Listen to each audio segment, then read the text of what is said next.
and I'm the program coordinator for comprehensive school counseling. So we are excited that you're with us today, especially in June, when a lot of you all are finished with your school roles, and you may have a couple extra work days here or there, but I cannot tell you how much I appreciate you joining us today. So this is very exciting. We have several who have signed up and joined, and we're going to have some breakout room time, and so we're going to have a great day. So I'm going to put the attendance link into the chat. This is how you will get your ELA credit. So as we go every few minutes, I'll keep adding it. Every participant needs to fill that out. Even if you're in a room with 3 or 4 people, everybody still needs to fill it out, please, to make sure that I get that to your regional cooperative so they know who to award the ELA credit to. All right.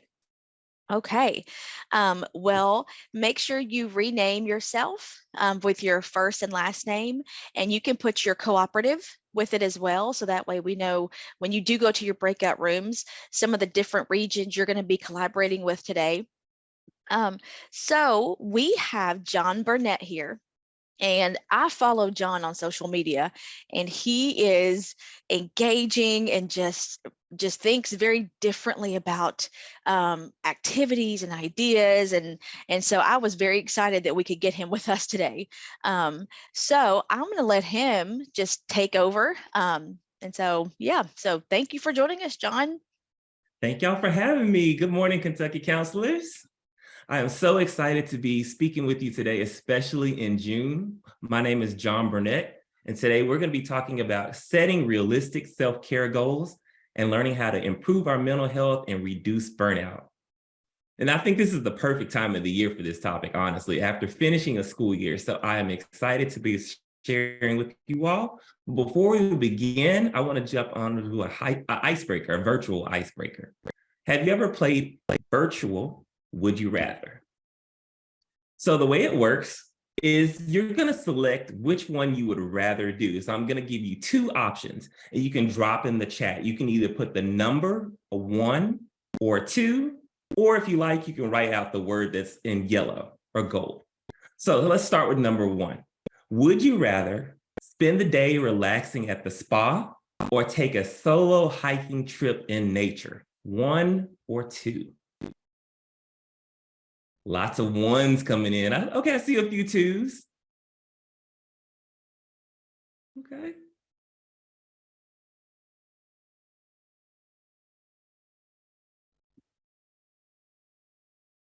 Awesome.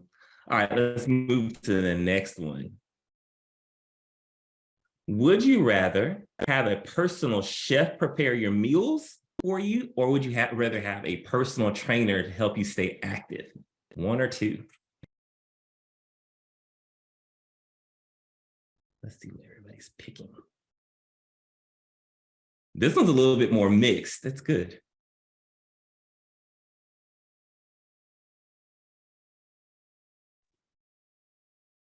Okay.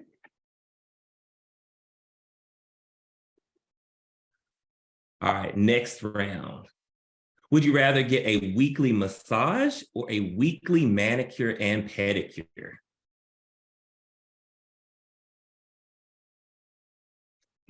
I just got me a manicure yesterday. It was about time.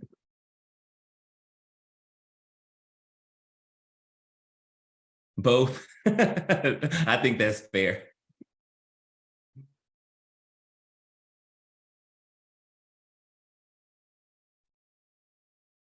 Supposed to be like. All right, and last one. Would you rather plan a family or just a solo getaway to the beach, or would you rather go to an amusement park?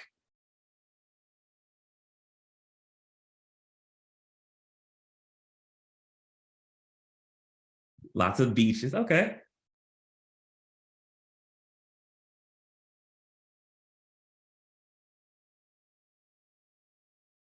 I love this game because you can play this virtually with your students while you're in the classroom, or you can do a classroom counseling lesson, or you can do something similar where you have a staff meeting.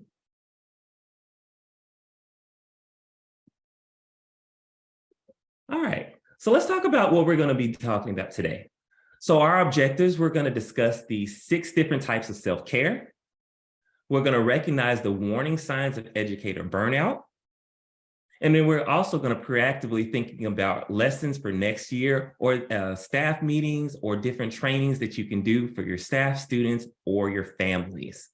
So I don't know about you, but when you hear the word self-care, you know, sometimes educators groan. And so in this activity, we're going to talk about activities that are proactive that you can do to take care of your own mental health and your own families and your students and your staff.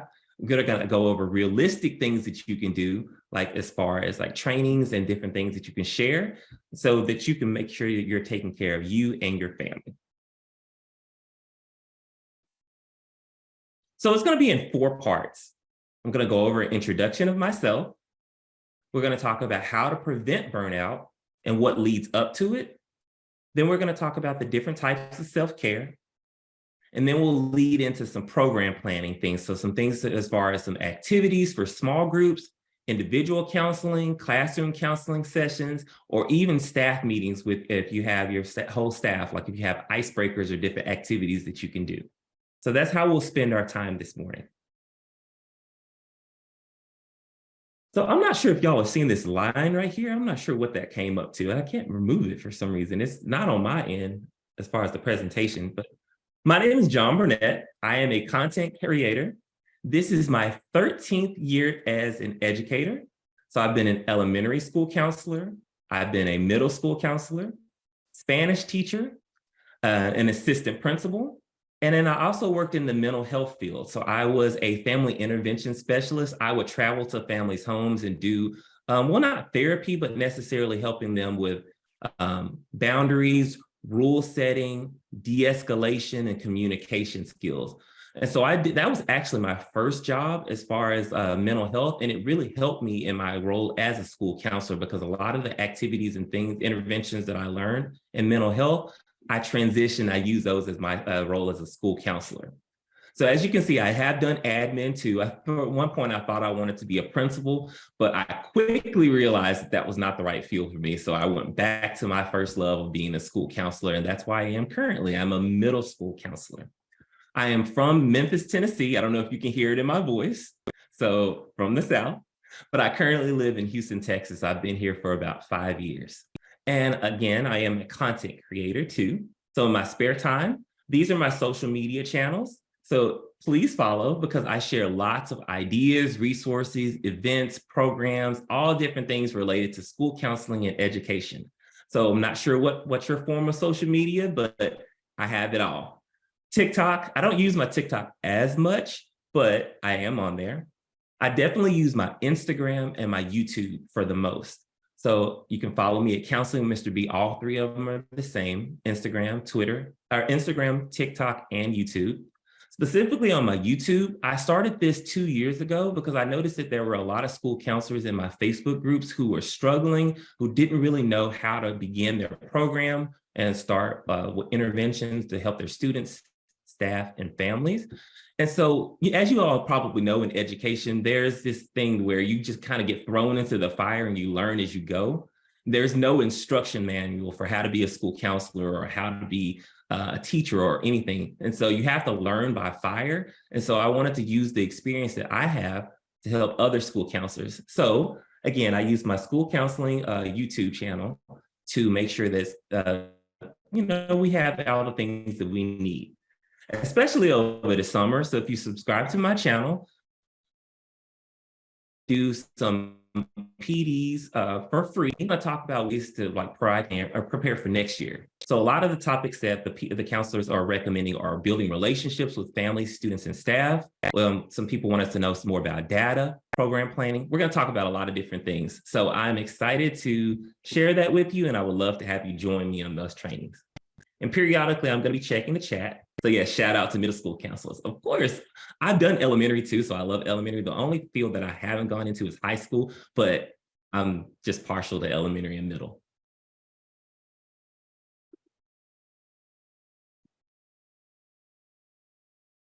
So I would love to know about your experience. So I've got this 2 different ways. If you have your cell phone, you can send a heart emoji.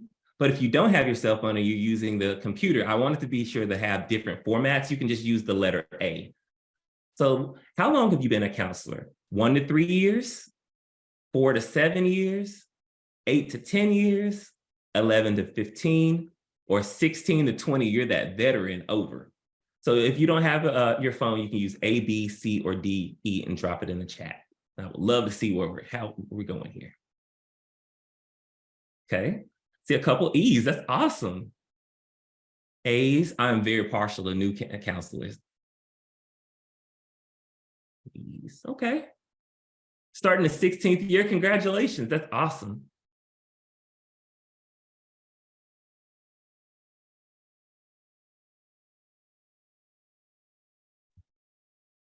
Cool.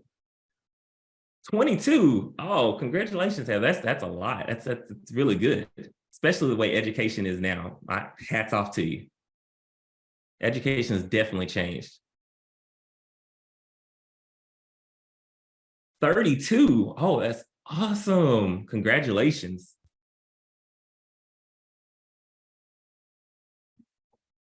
Also, as I mentioned before, I'm from Memphis, but I live in Houston, and I know that you all are in Kentucky in different parts. Drop specifically what part of Kentucky you're in. I've never visited, but I would love to see where you all are watching from. What part of Kentucky? Bowling Green, Frankfort, Newcastle. Okay. I see Bowling Green twice, Elizabethtown, Eastern Kentucky. Awesome. Again, thank you for spending your morning with us so we can talk about these things and go over ways that we can improve our mental health.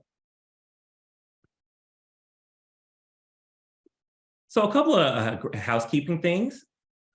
I noticed that most of us are virtual, which is good. If you are in person together with your group or with your teammates, that's awesome too. But the main thing is take care of yourself, which aligns with the topic that we're going over, right? So if you need to go to the restroom, feel free to excuse yourself. If you have water, I've got my water in front of me, or coffee, I've also got my coffee in front of me. Tea, if you have like soda, whatever you need in order to be your best self. But specifically, I want us to use the chat feature so that we can be engaged and like you can share your knowledge. If you have a question, if you have a comment, or something that you just want to share, be sure to drop it in the chat at any point.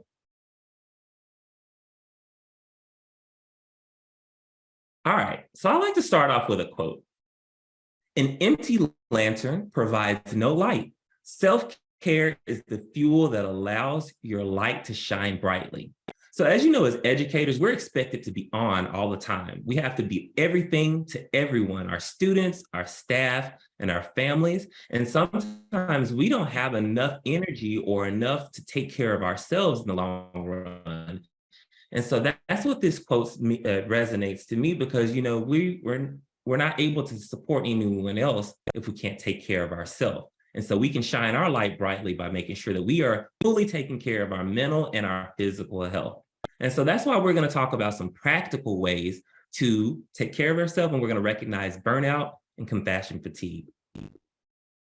So well, before we begin, I want to talk about the state of education. These are some facts. And this is not to bring anybody down, but this is realistically, I want us to think about these. So number one, 59% of teachers, and when I say teachers, that we're all educators, so 59% of educators or teachers experience burnout compared to 48% of other working adults.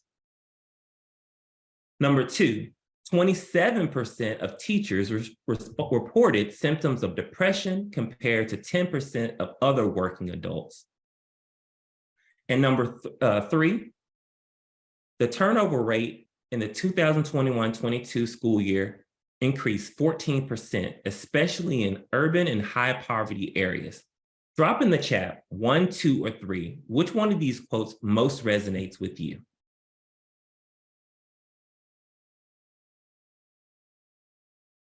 And no, you don't have to complete anything for someone who just said that they were running in late. Welcome, I'm so excited to have you.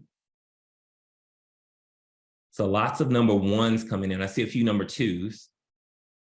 All, yeah, someone said all, 1 and 2.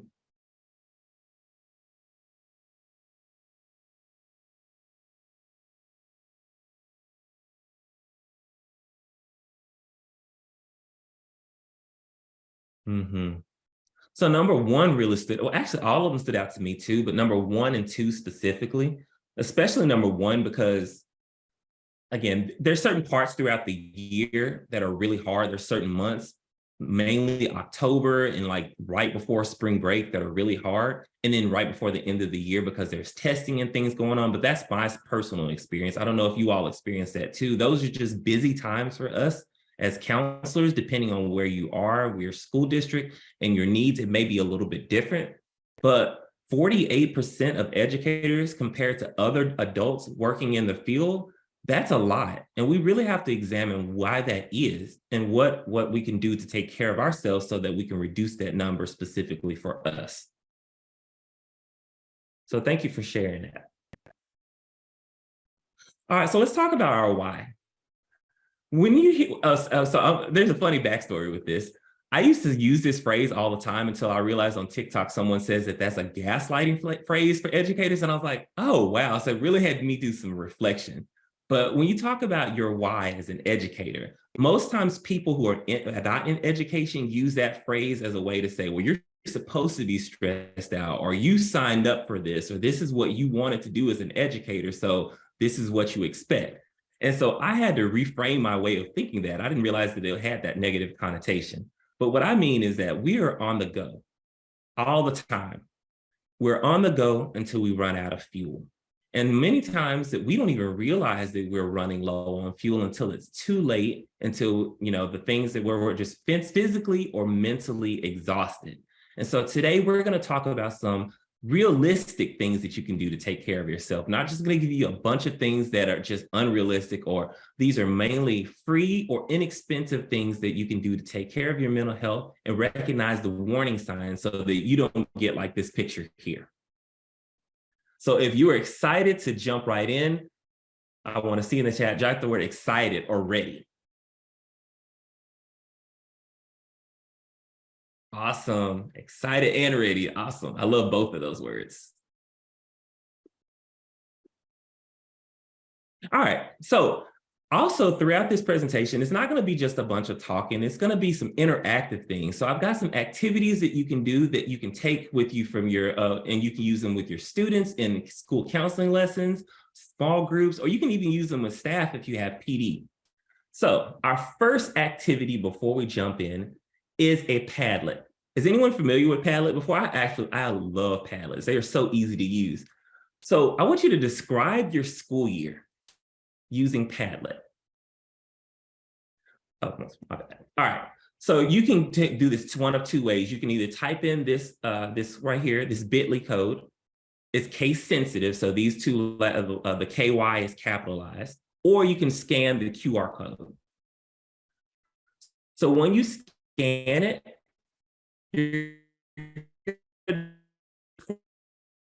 your school year and how it has been for you. And in order to not familiar with it, it's really user-friendly. It's really simple. There's a orange plus sign in the right-hand corner on the desktop version. It's going to be on I think it's the same in the mobile version too. But you'll click on it, and then the first icon will come up. This is what it'll look like. You can either use this one right here to put a picture from your camera roll or your phone if you're using your phone, or you can use this fourth icon right here, and you can add a GIF, a moving image, or something that you can use right here. But these are the two I mainly use. And just drop a picture to describe how your school year has been so far. So I'm going to give us a few minutes and I'm going to pull it up. I want to see the responses. It can be anonymous. You don't have to put your name. And as you can see, I've started it off and I put that picture of the little dog where it says, "This is fine." I actually love that. It's one of my favorite memes.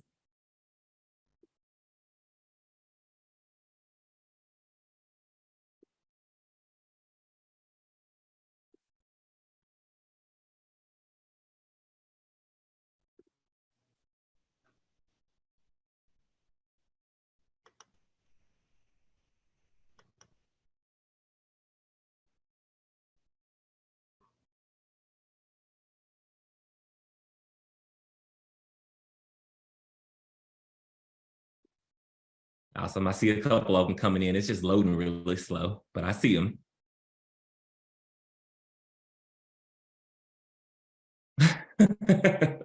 These are funny. I'm going to use these later on, y'all. These are actually really cool.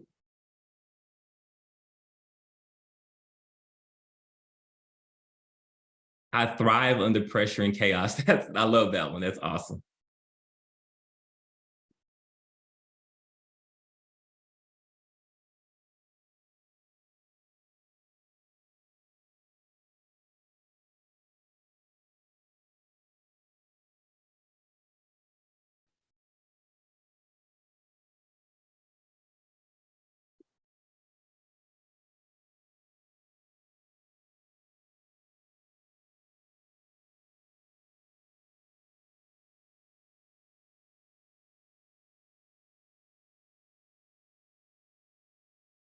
Someone mentioned here that they didn't feel like they got much accomplished. We're actually going to talk about that. We as educators are sometimes the hardest on ourselves. And the funny thing is, we encourage our students to have positive affirmations and growth mindset and be resilient, but we don't give ourselves that same grace. I don't know if you all have noticed that. That's just one of my personal observations.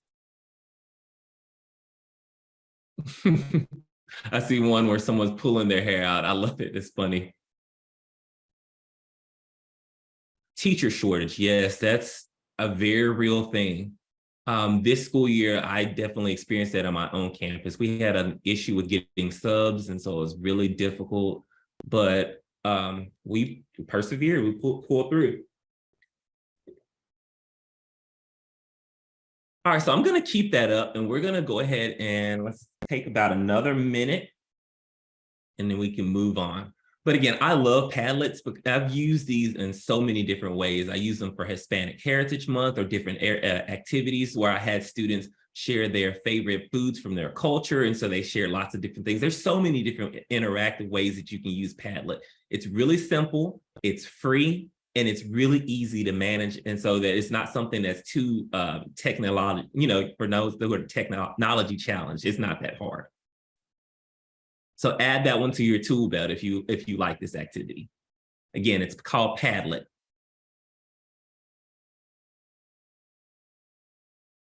All right, so I'm gonna go ahead. We're gonna get back started. But thank y'all, that was awesome. Uh-oh. All right, so now let's jump in and talk about what are the causes of burnout.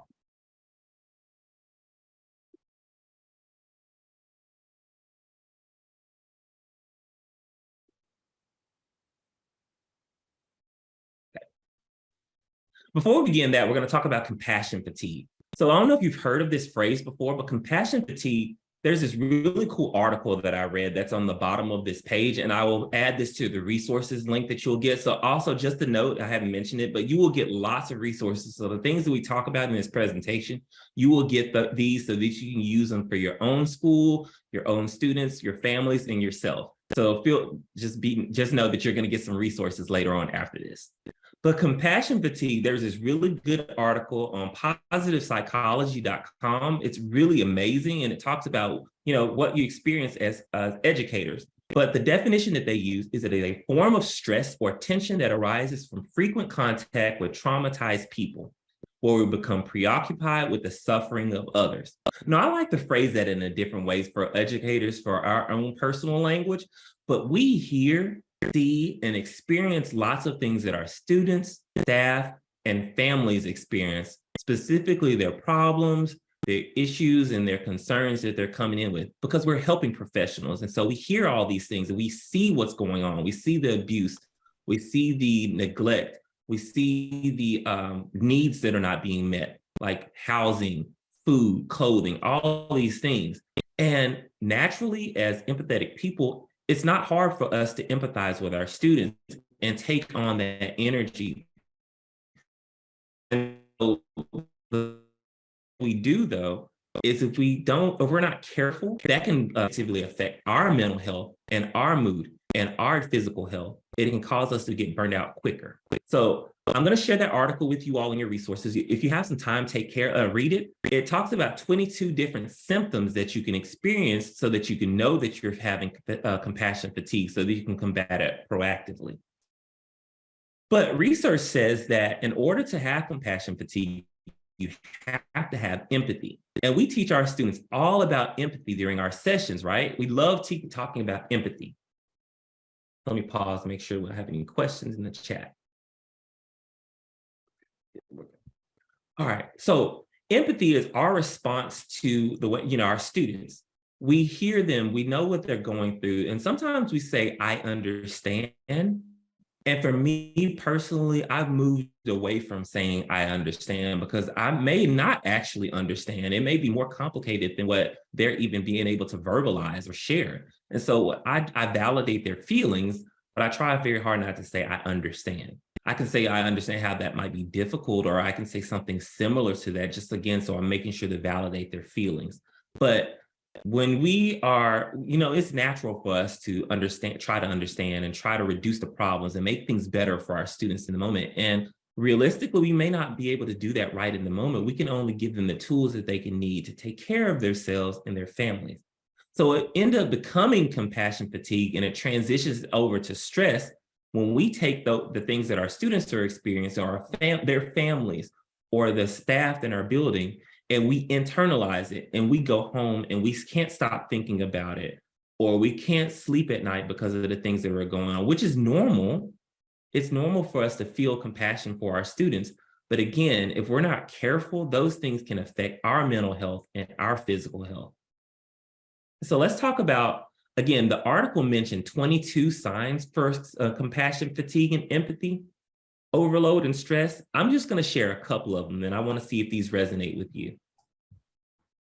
So number one, a decrease in the ability to communicate with families, with your own family, friends, and pets. Have you ever had a day where you are just taking on so much to where you get in the car and you don't want to hear any music, you don't want to talk to anyone when you go to a store, you just want to get what you need and go home and just relax because you don't have any more energy left? That's one of the signs. So it can affect our communication, our relationships with our own family, especially if you have your own children. And when you've been working with children all day long, you've been dealing with some of the issues that they have. It may cause you to go to number 3 and be a little bit more irritable or less patient with your own family, which, again, recognizing the signs, there's no judgment here. It's important to recognize these signs so that you can work on it beforehand so it doesn't get to a point where it's really bad. Number 2, physical or mental exhaustion. So again, I talked about earlier, those times of the year was already really hard, like right before a major break, like Thanksgiving or Christmas break or fall break, if you get one, or even spring break. I know for me last year, normally I can hold out until those breaks come, but this year it was like the breaks couldn't come fast enough. I don't know what it was. And even when they did come, they were really quick. And so it was like, when you get back in the building, it was just a whirlwind of things. I don't know if I'm the only person who felt that way, but it just felt like, the breaks just didn't come quick enough. Again, anger and irritability. So when you are experiencing all the things that your students or your staff or your families are taking on, it can lead up to you feeling irritable a lot easier. Problem sleeping, where you can't even stop thinking about the things that are going on in the community of your families and your staff and your students. Or number 5, I saw someone mention this in the Padlet. That's why I say it's really good that you put that in there, and I'm so excited that you did. But feeling like a failure. Again, we're really hard on ourselves as counselors and educators and even helping professionals. This is a really hard field. It's a hard job, and many people don't realize how hard it is and what kind of toll it takes on our own well-being. And so it's easy to feel like a failure, but a lot of times the way that I frame it is that we're planting seeds. You never know how that's the things that you're doing, the interventions, the small groups, the classroom lessons, the SEL tier 1 things that you are actually doing on your community and your school. You never know how it's going to impact that student. Sometimes you see it immediately, and sometimes they'll come back to you years later and say, hey, Mr. Burnett, I remember that lesson that you shared with me, and this is how it impacted my life. So I will encourage you to say, even if you feel like a failure, you never know what your actual impact is. You may not see it right away. So that's just a positive way to spend it. And number 6, reduce decision-making. So that was an interesting one to me on this list of experiencing the burnout or the compassion fatigue, but it's actually important. So have y'all seen this before? Teachers and educators make many, many decisions throughout the day. So the average classroom teacher, and this can relate to us as school counselors, it may actually be more, but the classroom teacher will make 1,500 plus educational decisions every school day. In a 6-hour school day, that's more than 4 decisions made every single year. So how does this impact us? Think about this. When you're done with your workday, has anyone in here, I know I'm not the only one, you really don't even want to think about what you're going to eat for dinner. Or you have your family that you have to provide dinner for, or even if you have a partner who's indecisive or picky eater, and that's just one more extra decision that you have to think about. And it can be overwhelming to think about those type of things after you've made so many decisions throughout the day. And so how does this impact us? Sometimes as educators, we take the easy road and we go get some fast food.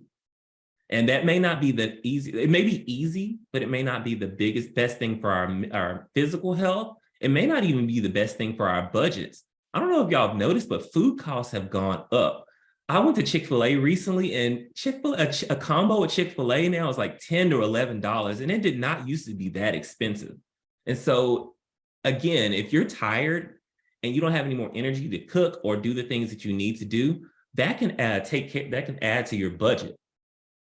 With dinner or with any questions my kids have, I will tell them to ask dad when he is home, because I can't make one more decision. So yeah, you see exactly what I mean. Yes. And so we're going to talk about that a little bit later on too. So what are the actual effects of burnout? So we talked about knowing the warning signs. Again, there were 22. Well, some of them actually really shocked me, and we talked about 6 of them. But now let's talk about the actual effects on our mental and our physical health.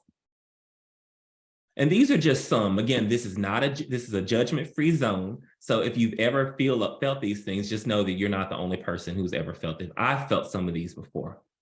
Burnout can cause you to fall behind on your work. It can cause you to miss deadlines, just because it's not necessarily that you just don't want to do it. Sometimes you get overwhelmed with all the day-to-day things that come in. It's normal. Or if you have a day where you have multiple crises on your campus and it's very hard. You can come in and have your whole day planned as a counselor, and then something derails your whole day. I don't know. I know I'm not the only person that's felt like that, right? And it can cause you to deliver subpar work, damage your personal or professional relationships. Again, remember we talked about that anger, that irritability. This is the side effect of it. It can cause you to procrastinate or neglect your physical health. That's what we were talking about with the fast food. And I'm not knocking fast food. It can be good sometimes in moderation, but also knowing that there are some fast foods that are not the most healthy option. And if you continually eat them, it can affect your physical health. I have learned to not have a plan coming into the day, because if you have a plan, it is sure to be one of those days. Sometimes, yes.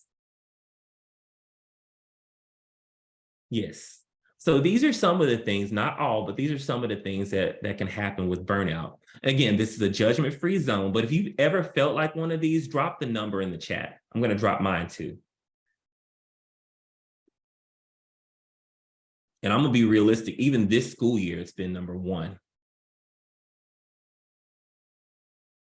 And number 6.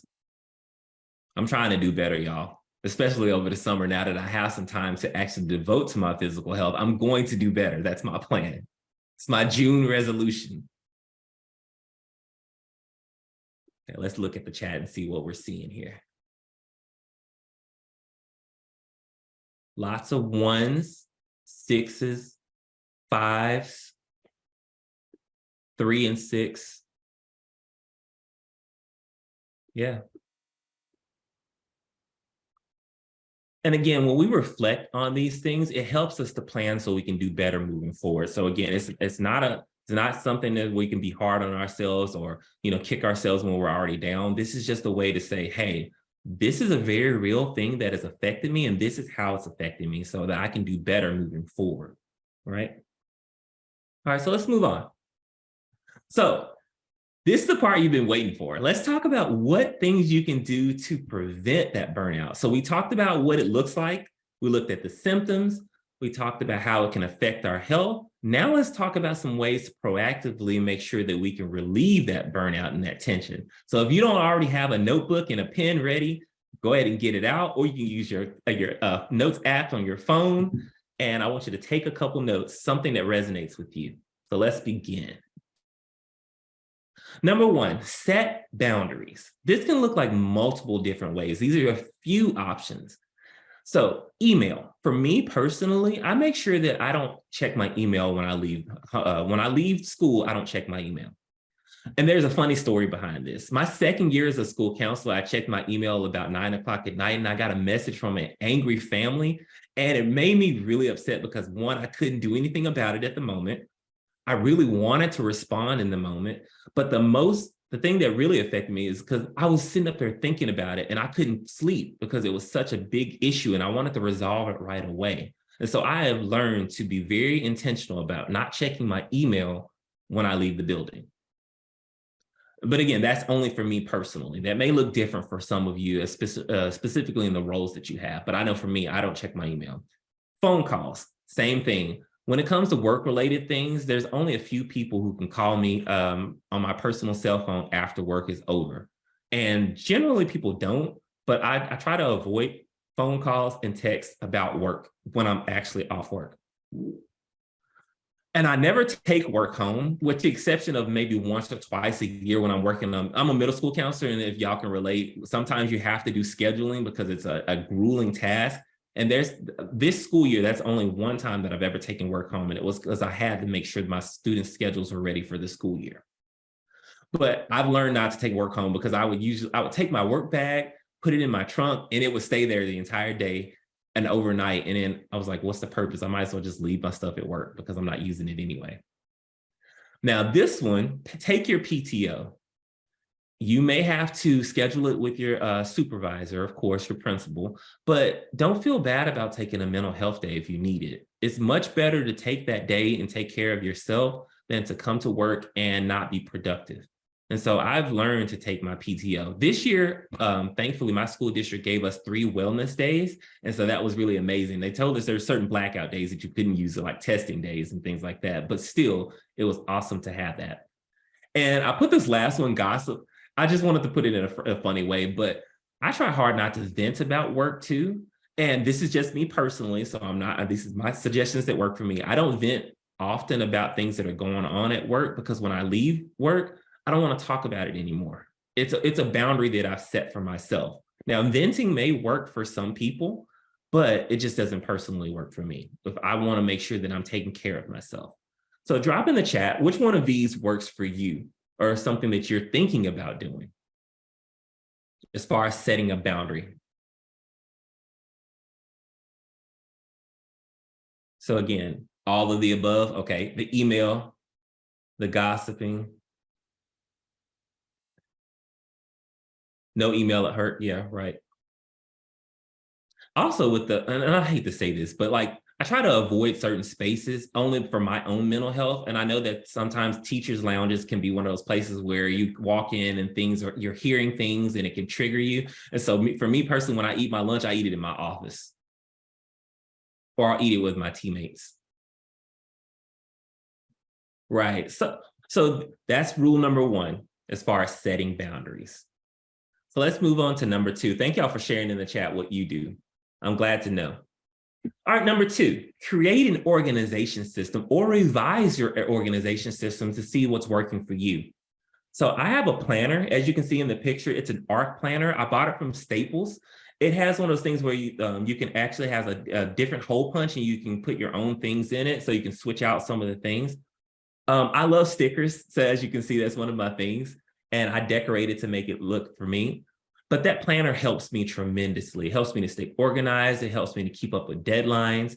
It helps me to just be aware. Like when I go into meetings like IEP or 504 meetings, I take my planner with me because I have a note section that I add. that I'll add notes to. And even when I go into a classroom and do an observation for students, or I take that with me because I have a little section there. I also put alerts on my phone. So I have hallway duty. So when the bell rings, I have to transition. But a lot of times when I'm really busy, I forget and that time will sneak up on me. So I have an alarm set in my phone to when the bell rings, so I'll know when to get up and go for duty. And then my Outlook calendar or Gmail calendar, I have, it's color coded. So when there are specific deadlines coming up that I have to meet, or even special meetings or events going on, I color code it. So I know exactly what it looks like when I look at my calendar every morning. So drop in the chat which one of these systems that you use currently or something that you want to use to get better at. You forget what the colors mean. I don't know about other systems, but Outlook, you can actually set it to where you know what the color system looks like. That's funny. Can't do anything without my planner. Awesome, I love it. Alarms, yes. Even though that sound from that alarm from the iPhone really drives me crazy, it really helps. It's helpful. Yeah. Awesome. All right, let's move on to number 3 of ways to reduce burnout. Prioritize tasks. This is actually one of my favorites. When I get into work every morning, I try to arrive 5 to 10 minutes early so I can sit down and make a to-do list. Even though I know that list may be long, or I may not be able to get all those things done in that time frame, but it still helps me to write out a list. So I prioritize the things that I really need to do for that day or complete. And then I also make a list of students that are staff that I need to check in with. And so I try my hardest to do that first, and then I do the other parts of it. So I make sure that I do my check-ins before anything else. And the best advice that I can take for myself and for you is to do what brings you the most value for your buck. So if you're not able to do all of the things on your list, try to prioritize and hit those big rocks, the things that you really know you need to get done, and start there. So what do you do? Do you like making to-do lists? And for me, it brings me a sense of joy to check off something too. Like I don't know what it is, but it really helps me to check something off my list, even if I don't do everything on my list. Yes, yes. Love to-do lists. So I use it on my calendar. I saw somebody put Post-it notes. Yeah, I use Post-it notes too, even though sometimes they'll get lost. I try to put them on my computer if I use a Post-it note specifically. But yes. All right, so let's move on to number 4. I want to spend a little bit of time on this one because this is actually one of my absolute favorites, and many people don't know this about it. So if you've never heard of Marie Kondo, she's a famous organizing consultant. She specializes in helping people organize their homes, their closets, their workspace, and all those things. But I like to take I have a little book for hers, and I took some of the tenets in that book and I made it fit for educators. So practicing the KonMari method of organizing your space.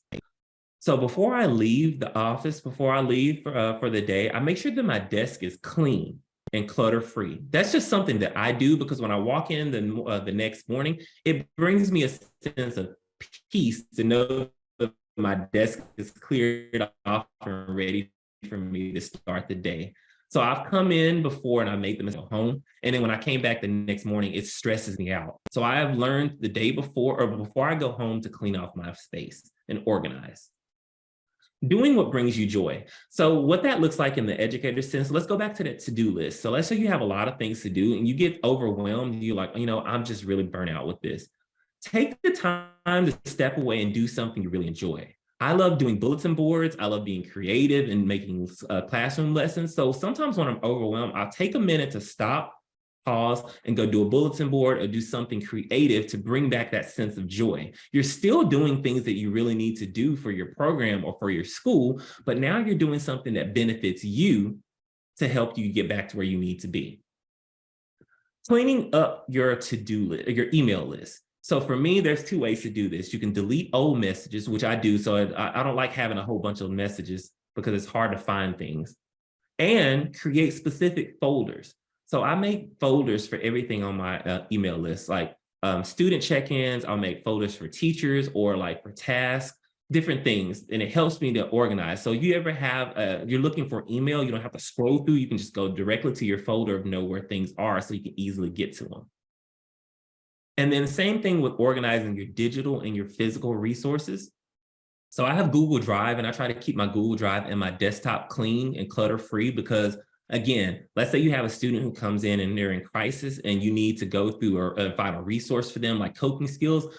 I know exactly where it is on my desktop. I know exactly how to get it, print it, and get it to that student. I've been in cases my first year of school counseling where I'm sitting up ruffling through feathers trying to find things, and it makes you look unprofessional. Well, let me rephrase it. It made me feel like I was unprofessional, and it made that student sit there and wait. And so if you have those things easily accessible, it's a lot easier for you to do.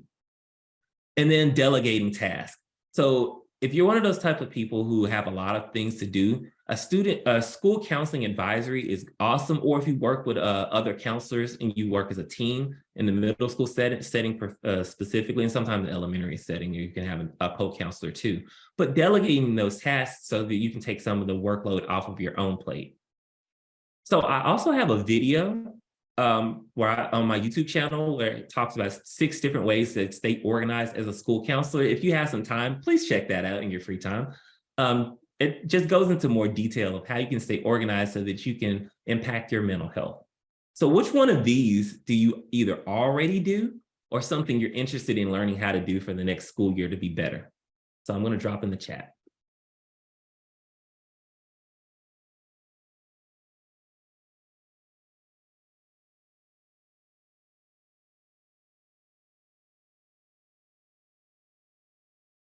Organizing your space. Okay, awesome. Delegating. I want to delegate more.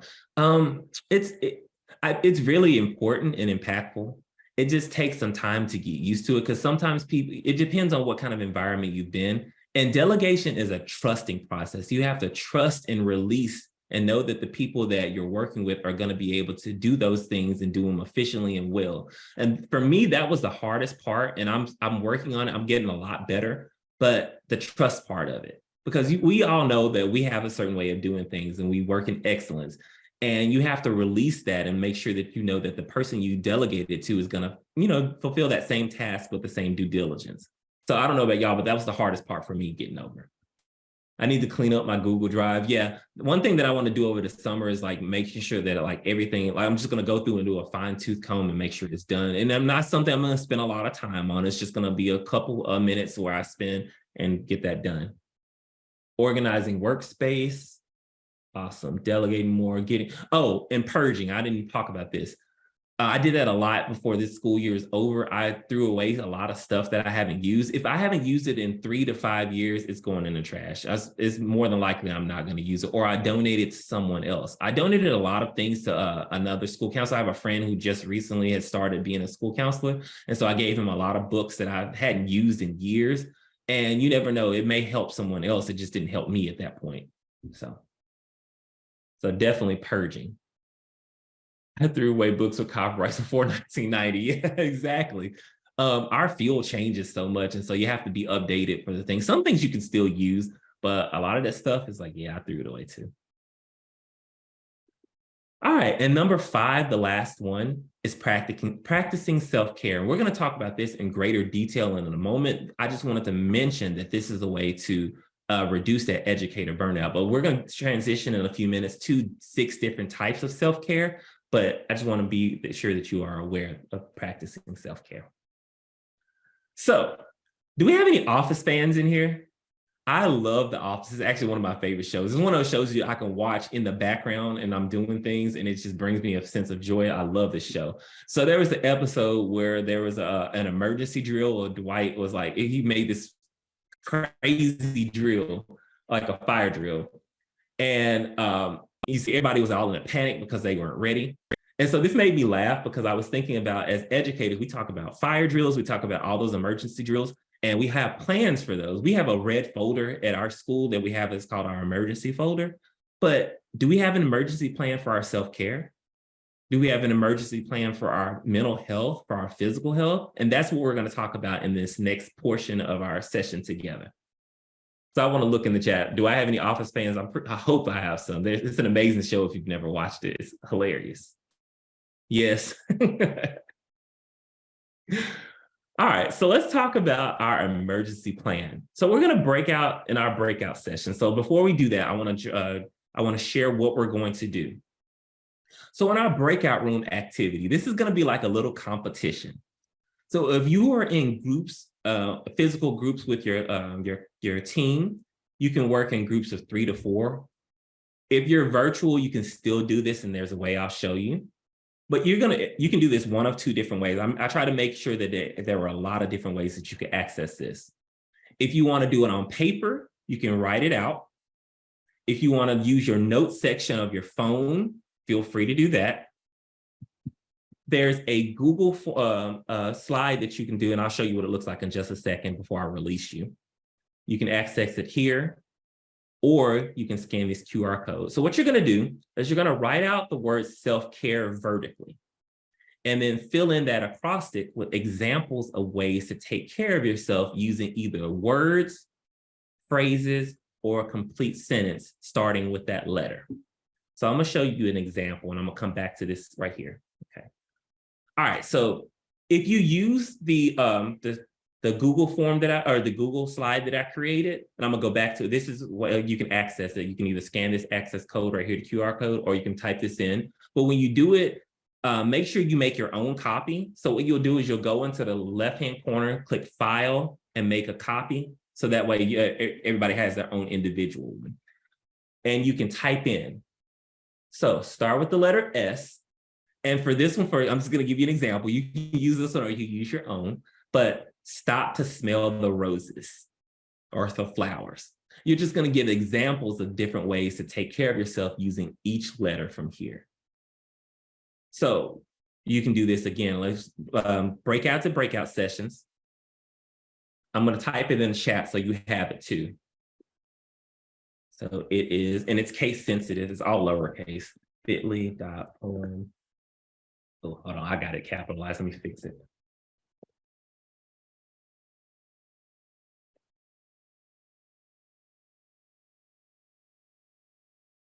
That's wrong.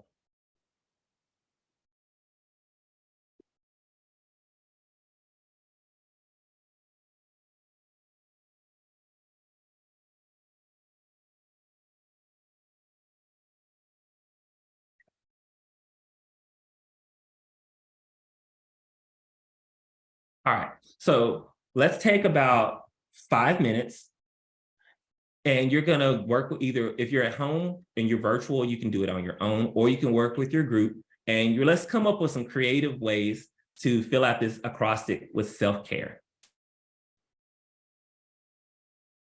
Yes, be sure to make a copy. So go to File, make a copy. And then you can start editing. You can actually start editing in the text when you create your own. All right, I'm gonna set a timer for about 5 minutes. And we're gonna come together. I want us to come up with creative ways to do this, and let's see what everybody comes up with.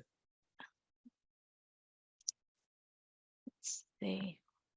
Well,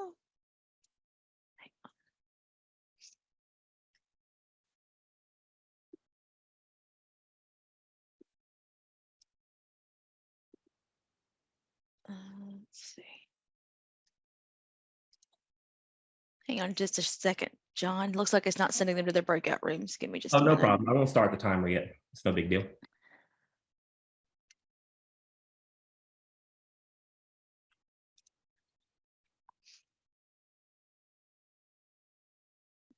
Again, if you don't have the Google sheet, you can just write it out on a sheet of paper or use your notes section.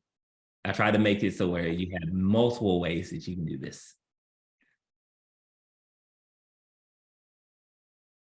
Okay, let's see if this will work.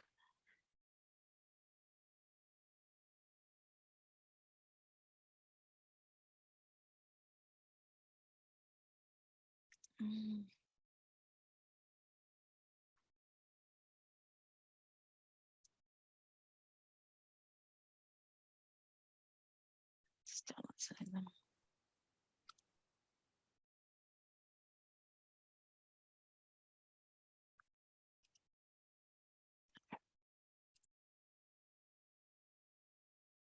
Hey, Letitia or Sherilyn, could one of you all jump on here and see the breakout rooms aren't sending anybody anywhere for some reason. Can you see the breakout rooms, Heather? When I click on it now, there, okay. So when I look at options, it said it should automatically move people to the breakout rooms, but it's not doing that. I have on my screen, it says recreate, add room, or open all rooms. I think Yes. it's because John is somehow, he may have to hit open all rooms. Okay, so I'm gonna go ahead and do that. Okay.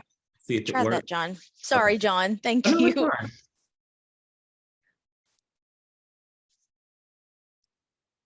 Did that work? Nope. No, you know what? We don't have to use the breakout rooms. We could actually just keep it up here. You guys keep talking and I'll research. How about that? That's okay. Like I said, we can improvise. Technology is one of those things where it can be helpful, but sometimes it's, we work with it. We're educators. We know how to adapt and roll. So you don't even have to use the breakout rooms. We can just do it like if you're virtual, you can use this option, or if you're with your team, you can do it in person. So I'll leave this up. Okay.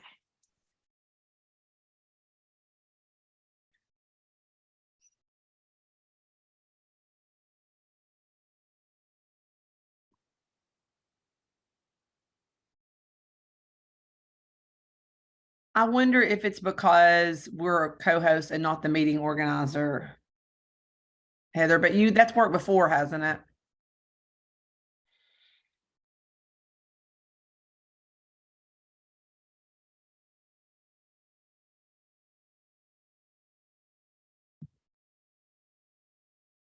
Yeah, it's okay. Like I said, I'll make sure.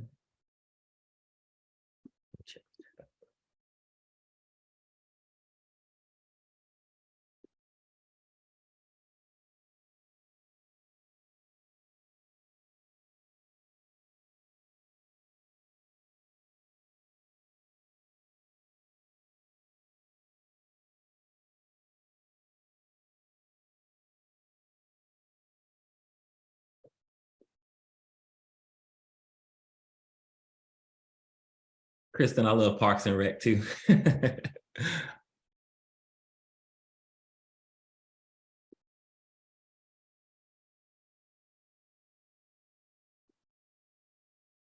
Well, we've got a couple other activities we're going to do too. So what I'm going to do is I'm going to go ahead and set the timer so that we can maximize our time, if that's okay. And we can just go ahead and do it with our groups and we can come back together. Everybody good with that? Awesome. All right, so let's set the timer for, let's do 3 minutes.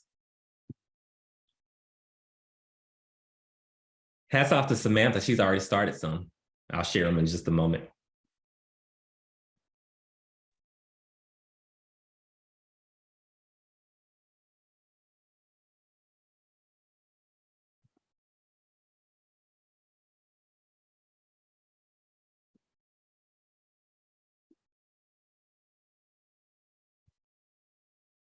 Mm-hmm.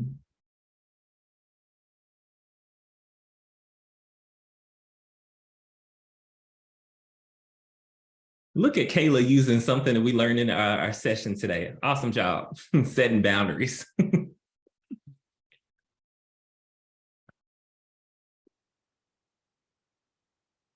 Okay, Amy with the alliteration, sit in the sunshine.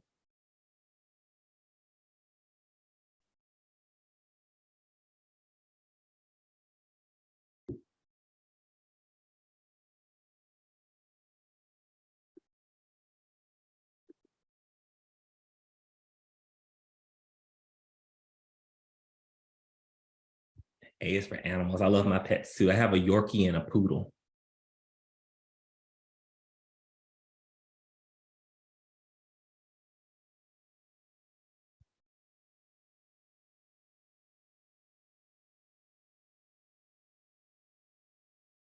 C for call your mom. Yes, that's awesome. Or call a loved one. S for sleep. Yes, very much so over the summer. F is for fresh air and feeling the sun. Yes, that's good.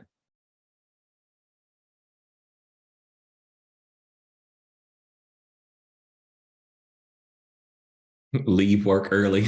That's a good one.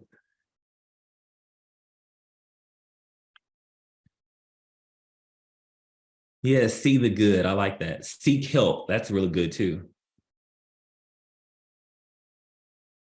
Take about another 40 seconds. Ask for help when you need it. Oh, that's a really good one, Tracy.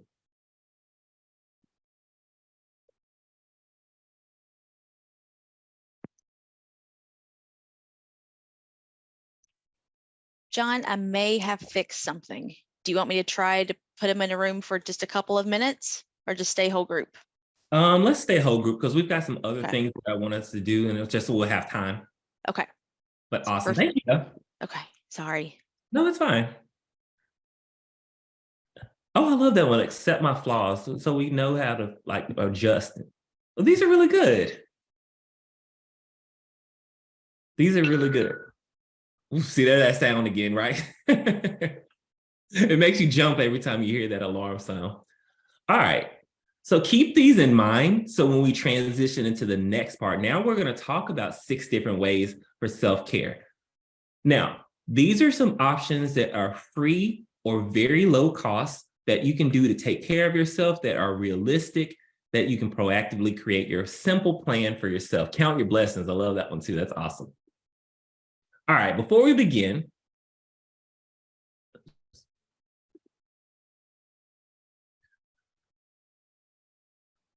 I love this quote by Michelle Obama. Whether an illness affects your heart, your leg, or your brain, it's still an illness and there should be no distinction. So for me, when I hear that, I think about our mental health. If something is affecting our health, affecting our heart, affecting our mind, our spirit, our soul, all those things, it's still something that should be addressed. And for me, that's when I think about self-care. So I saw this, I'm like, this is actually a really good quote. So I'll keep it, like I'll put it in the resources section. So if you want to use that for one of your staff meetings, in fact, let me make a little note for that so you can put it on here if you like this quote too. All right, let's jump in. There are 6 different types of self-care, and we're going to talk about all 6 of these, and I'm going to give you examples that you can use. Lots of different examples. So number 1, emotional, mental, practical, social, physical, and spiritual. All right, so let's jump right in. Let me check the chat one more time before I make sure we're good. All right, good. Okay, so number 1, emotional self-care. These are the activities that you can do to connect, process, and reflect on your own emotions. Generally, these are the things that we share with our students to make sure that, you know, their coping skills, that's the way I like to look at it. So deep breathing exercises, acts of gratitude, positive affirmations, journaling, doing anything creative, art, music, dance, painting, sculpture, playing music, listening to podcasts, all those things. I have a very, very long commute, about an hour and a half. But it's a funny story because I live in Houston and they say Houston is 2 hours away from Houston. So it's just a large, very spread out city. So typically my commute is about an hour and a half, like especially in the evenings with high traffic. So I use that time to listen to podcasts, and most times I don't even realize it anymore, except for when traffic's so bad where it's like annoying. But these are the things that you can do to take care of your emotional self-care, to process and reflect on your emotions, especially if you've had a very long day. So drop in the chat. And is there something from this list you already do? I would love to hear. What types of ways do you take care of your emotional self-care? It's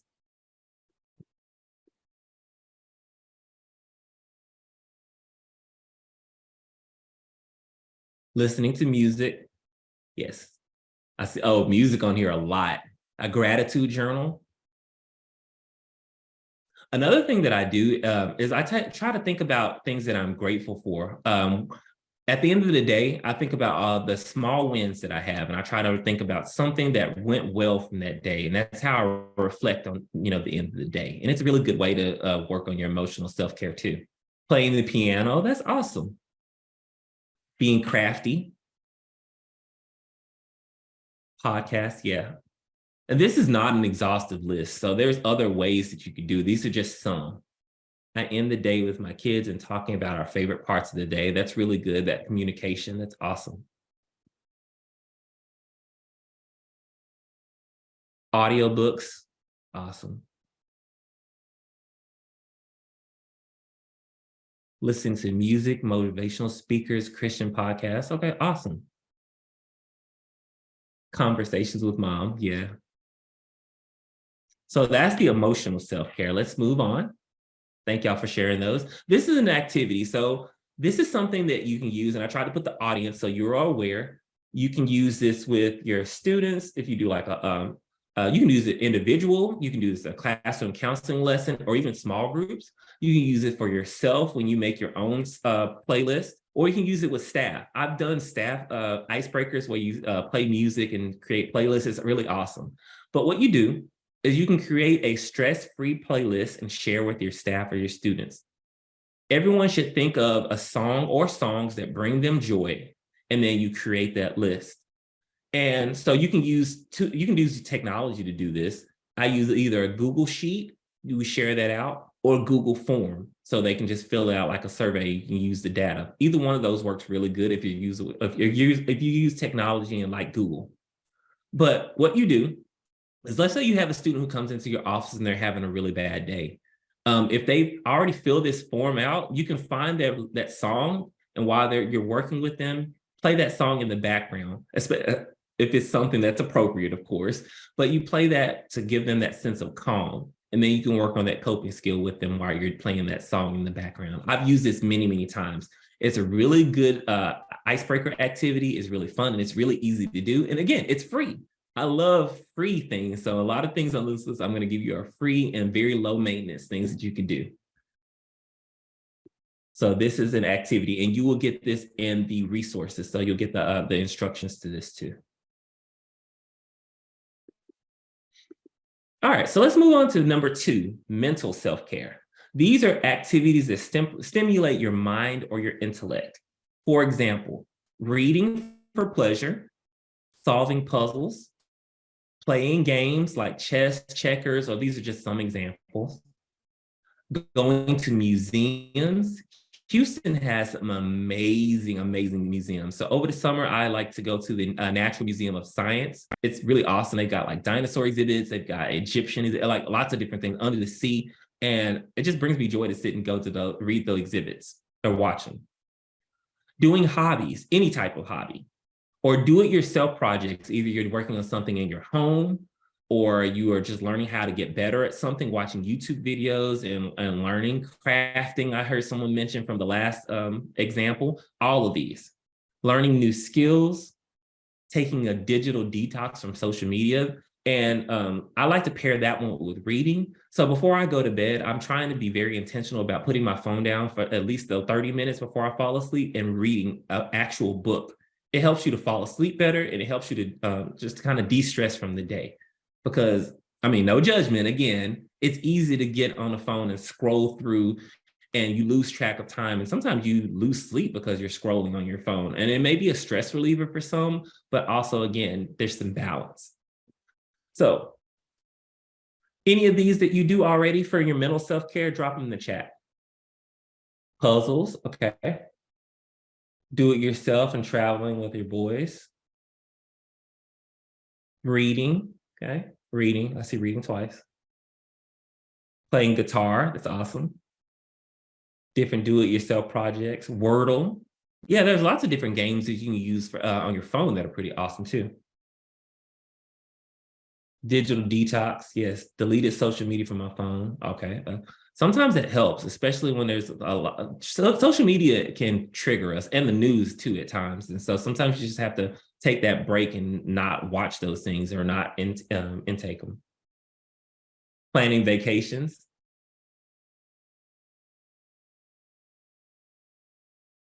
It's okay to plan vacations you may not go on. You may actually go on them. That's another, I'm glad you mentioned that, because I have a calming corner that I create as a virtual calming corner. And one of these sections is like different tours of places. So when my students come into me, sometimes I'll ask them, what's your favorite vacation that you've ever been on, or a place that you would love to go to if they've never traveled anywhere?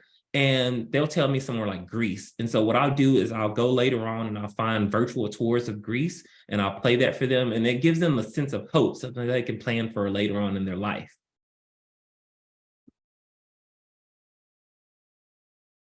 And if you want some ideas, there is another video, shameless plug, that I created with games for amazing individual sessions. So these are 15 games that you can buy from the store, from places like Five Below, Target, Walmart, that are very low cost, that are be very, very good supplements to your individual counseling sessions, your small groups, or your classroom counseling lessons. So if you get a chance, go check out that video.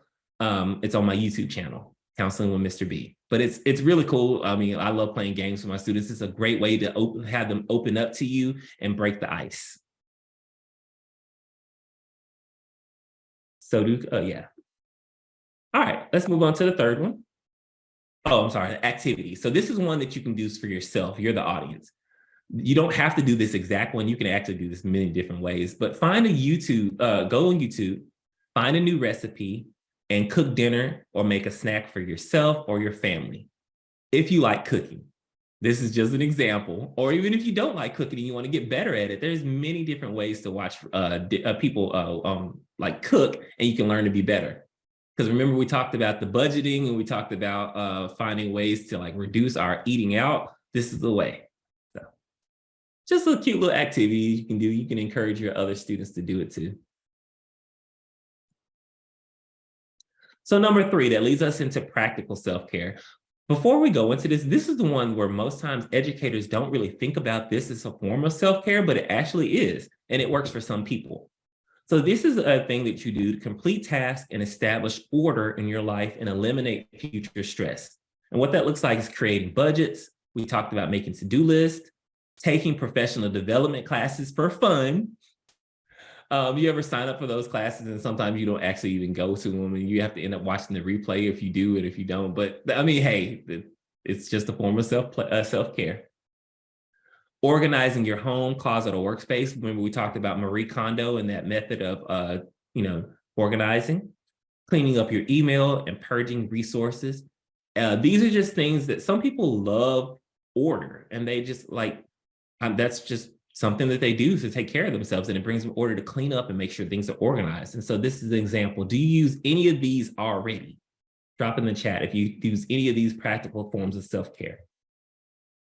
I feel my Amazon cart and delete it later. That's funny, Lisa. Purging, yes. I love throwing stuff away. I used to be a pack rat, but I've gotten to the point where you move around a lot and you just like, I can't keep all this stuff. List and budgets. Purging and organizing my home and closet, organizing spaces. These are awesome. All right, let's move on to the next one. Social self-care. These are activities that nurture and deepen your connections and relationships with other people. Going to brunch with your friends or family, going on dates, calling family regularly, or even text. We have, for my family, they all live in Memphis. I'm the only one here in Houston.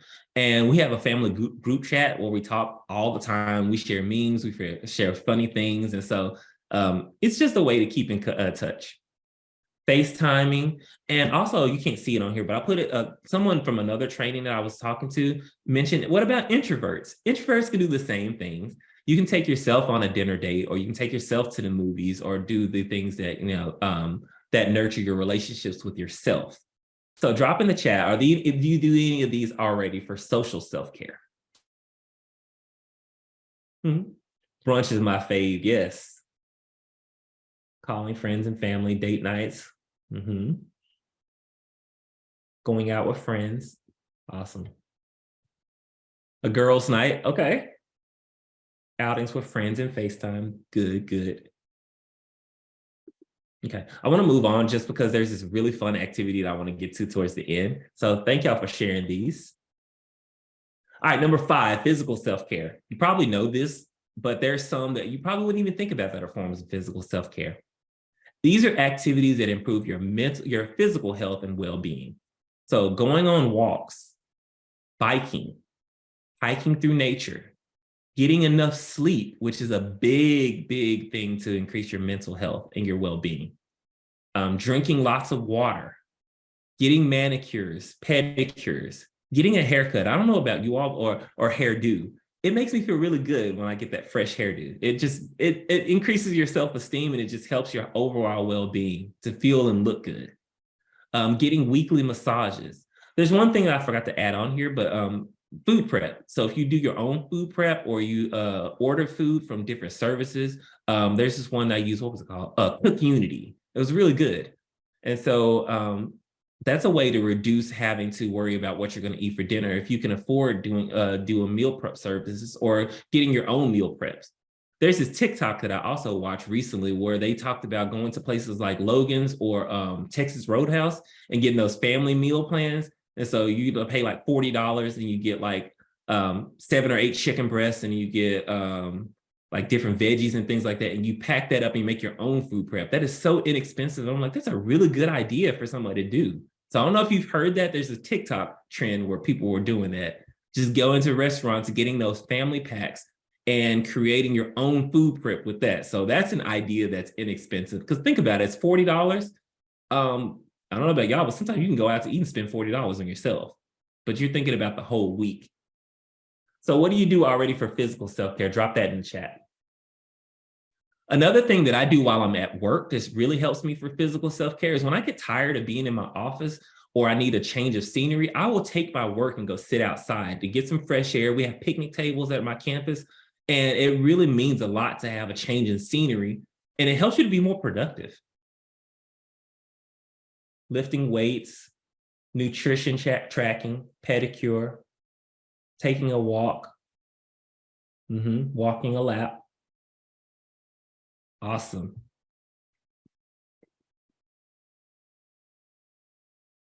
Okay, physical fitness classes, that's awesome. All right, let's move on to our last form of self-care. Thank y'all for sharing these. You may be inspiring other people or giving them ideas of things that they can do to take care of their self that they never even really thought of. But spiritual self-care is the last one. These don't necessarily have to be religious, but these are things that can increase and nurture your spirit and allow you to connect. So again, they don't necessarily have to be religious. They can be, but they don't have to be.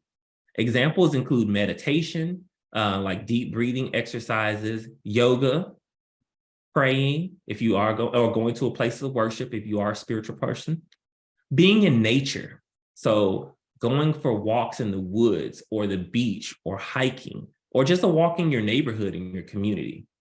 Self-reflection. So again, at the end of the day, thinking about those things that you did well on and reflecting on things that you could do better. There's nothing wrong with self-reflection. It's actually really good and it's healthy, as long as you do it the right way and you don't beat yourself up. Going for walks in the park or in the woods. Are there any of these that you already do?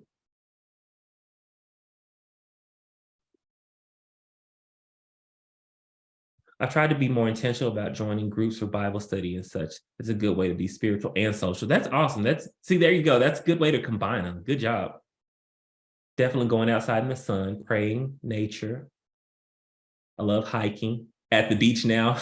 That's awesome. The lake, our Daily Bread podcast, water sports, devotionals. That's another one that I do use too, like a daily devotional. Before I start my day in my morning routine, I have a daily devotional. Swimming, awesome. So if you notice, those are just 6 different forms of self-care. Many of those that we listed on here are free. They don't take much time. The biggest thing for us as educators with self-care is creating a daily habit for ourselves, even to where we only take 5. Let's imagine if you took 5 to 10 minutes out of your day in the morning or the evening or even midday at some point and did something to take care of yourself, and you made a consistent habit to where you did that. Imagine how it would change your outlook on everything. So these are things, again, that are free or either very inexpensive. All right, so here's a resource for you. This is something you can share with your students, your staff, or your families, and you can do this a number of different ways. You can share this through a weekly message, or you can do there's so many different ways to share this. But if you go to actionforhappiness.org, you can download these calendars of different tips that you can do about every day. So this is the June calendar, and they just give you different ways that you can take care of yourself. Like what is today? The 6th? Yeah, today's the 6th. Get out into green space and feel the joy that nature brings. We were actually just talking about that. That's so funny. Or number 12 is a really good one for the June 12th. Write a gratitude letter to thank someone. These are different examples that don't take much time. You can share them with your families or your students, and this is a great resource. Action for Happiness also has other things that you can do for self-care. It has lots of videos, it has podcast suggestions, it has books. So it is an amazing, it's really awesome, and it's free. You can actually, they have an app on your phone that you can download too. So if you're not familiar with it, I'm gonna drop it in the chat. It's actionforhappiness.org. Action.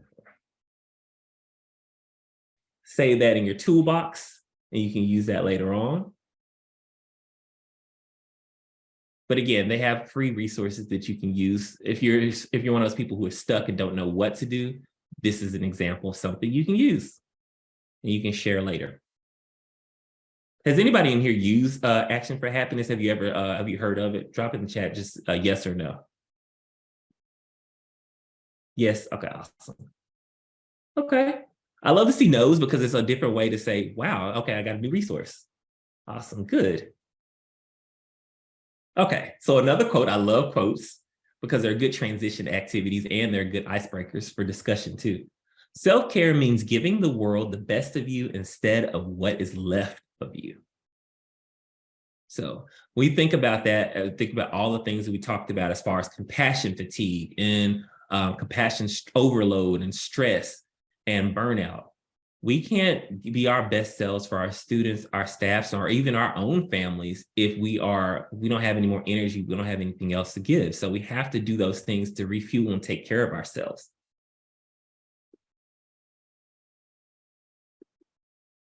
Again, if you like that quote, I'll add it to your resources too. And then talking about mindfulness, I'm going to come back to this because I want us to actually transition into our activity. I'll come back to that. But has this ever happened to you? So there's a funny story. This actually happened a couple of weeks ago. So, and I don't mind sharing this. I was on my phone. I wasn't paying attention. I was going to get something to eat, and there's very, very large glass doors. And I literally walked right into it just like this. It didn't hurt, thankfully, but the fact was I wasn't paying attention. I was on my phone, and I was not aware of my surroundings, which is the exact opposite of what mindfulness is. Mindfulness is focusing on the present moment, being aware of your surroundings, and being present. So when you're, when I'm walking, sometimes I have to actually make sure I put my phone in my pocket and stop like texting and walking at the same time, and just breathe in the air and look at the physical things around and just notice, what do you see? What do you hear? What do you smell? Those things. Imagine if we did that. Like, we live in a world right now where people use their cell phones and technology, and they're just always in those things and not paying attention. This is another way to take care of yourself. It is a very simple, easy thing to do, just to be aware of your surroundings so that you won't do this like me. But here are some of the benefits. Again, we're talking about our mental and our physical well-being, right?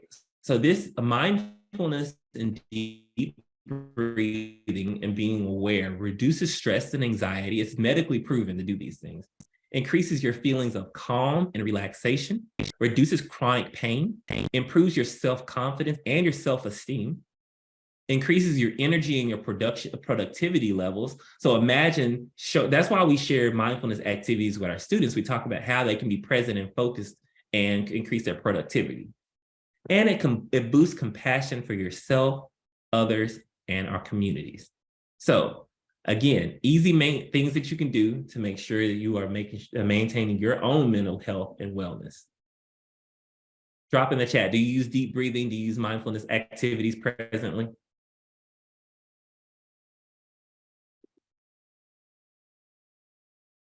So now let's talk about some program planning.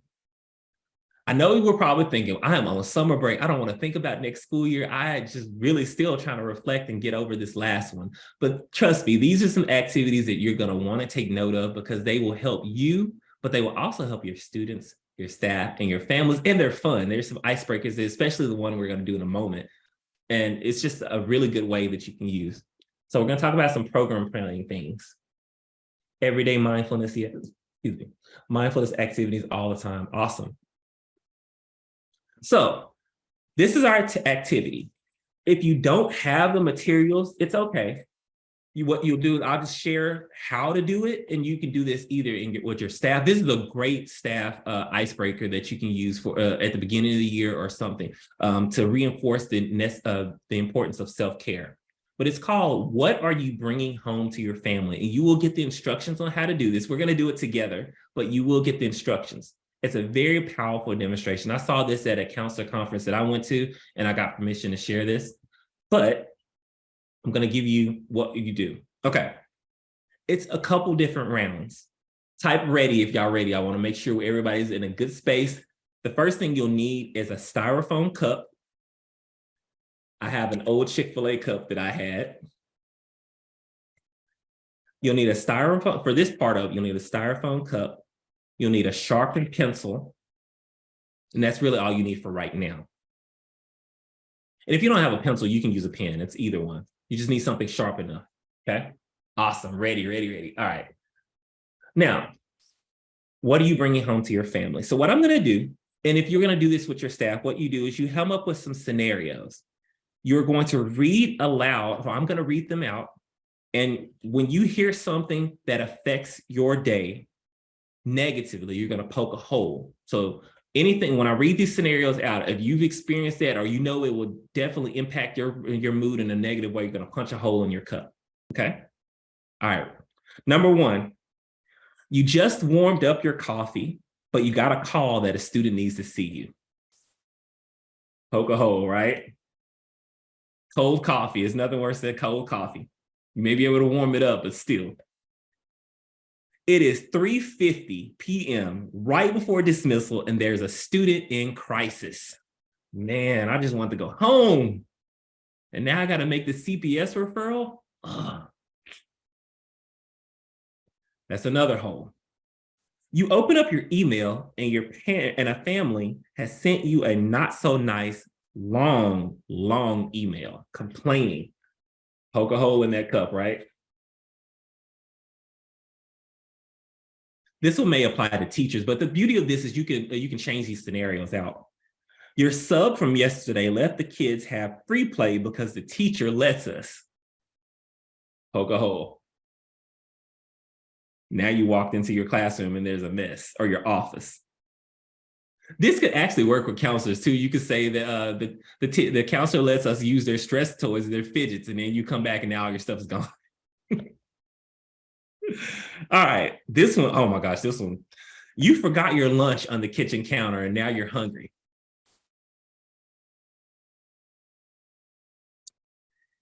The last one. The copy machine is jammed and you need your copies ASAP for a lesson that you're just about to do. Sometimes you know how to unjam it, and sometimes it takes a little bit more, right? So I want you to look at your cup and look at all the holes in your cup. Now, this next part, you need a water bottle or a cup of water. And make sure that you don't make a mess. You either have like a little bucket under you or you have a trash can. Okay, take your water bottle and try to fill up your cup and see what happens.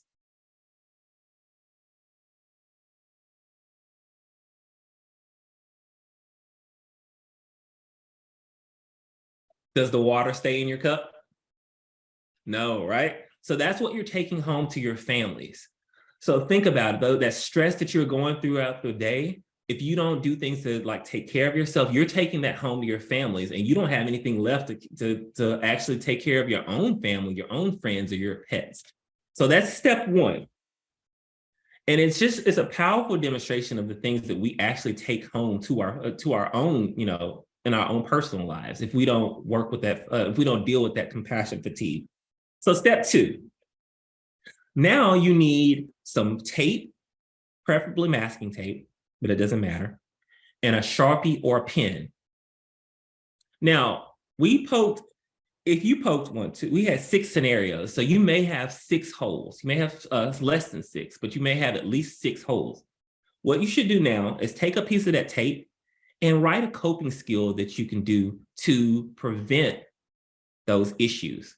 to take care of yourself to get you back to a better place. You can use any of the ones that we talked about earlier. There's 6 different types of self-care, or you can write something different. It really doesn't matter. But something on that tape, write it to where you take care of yourself and try to patch up your holes.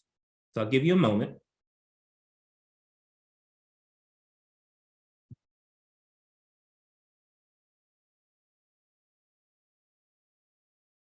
And again, if you don't have the materials available to do this right now, trust me, I'm going to give you the instructions, and then you can do this with your staff, or you can do this with students too. It actually would be funny to do it with students.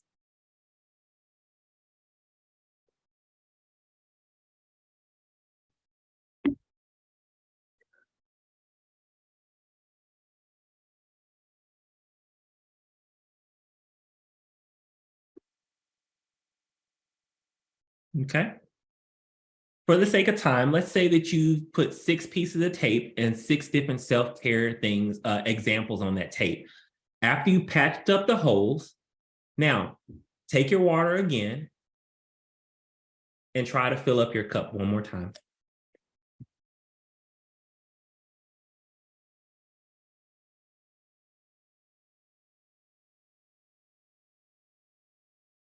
Now, reflection. Is it perfect?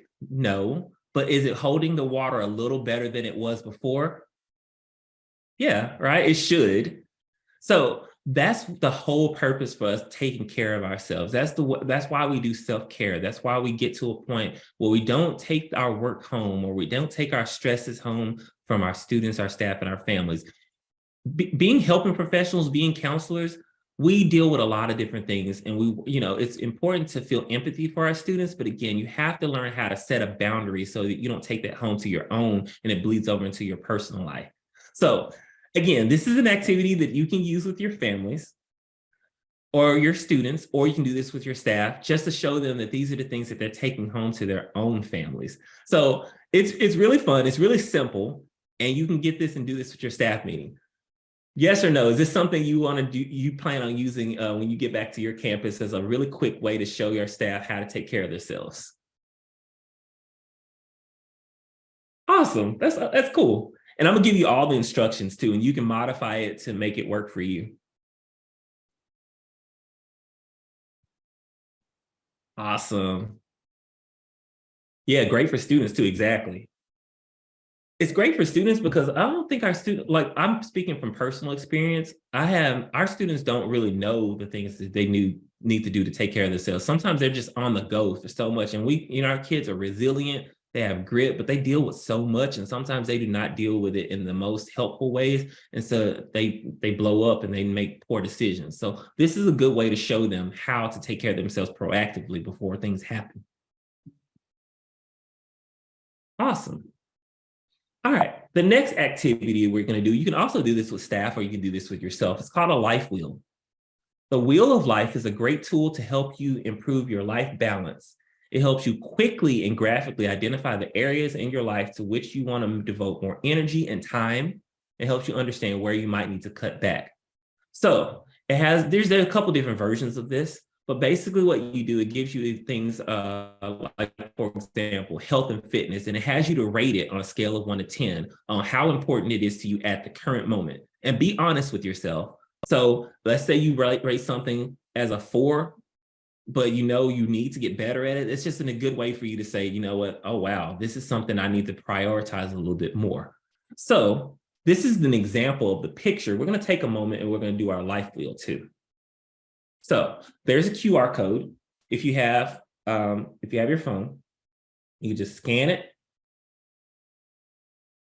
It'll pop up. And then it says, take the assessment. So it's gonna look a little different on your phone. You take the assessment, and then it's gonna give you a number, and you just do those. And that's how you rate it.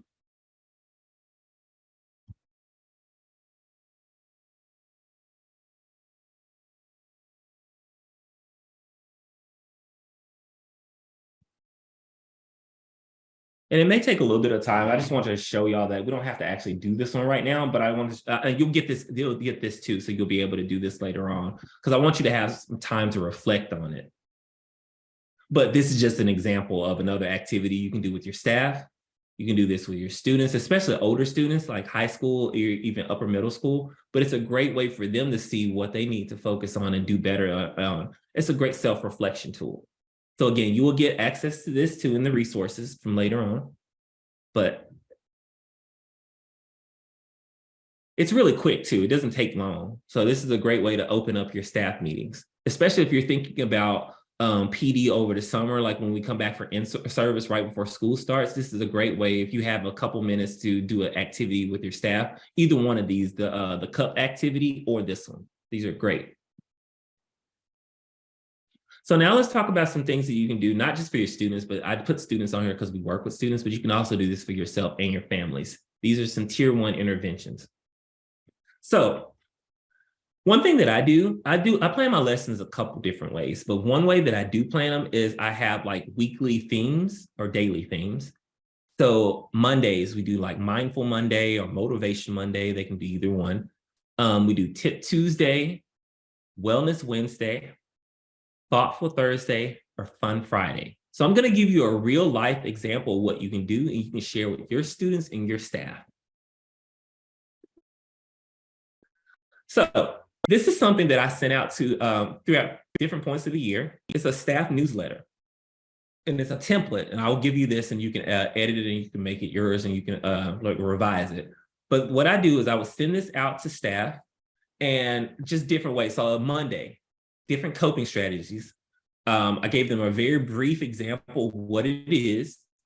And then I gave them a YouTube video. I put a link for a YouTube video on there, and they can go and watch that video, or you can put articles or book recommendations. There's so many different things that you can do.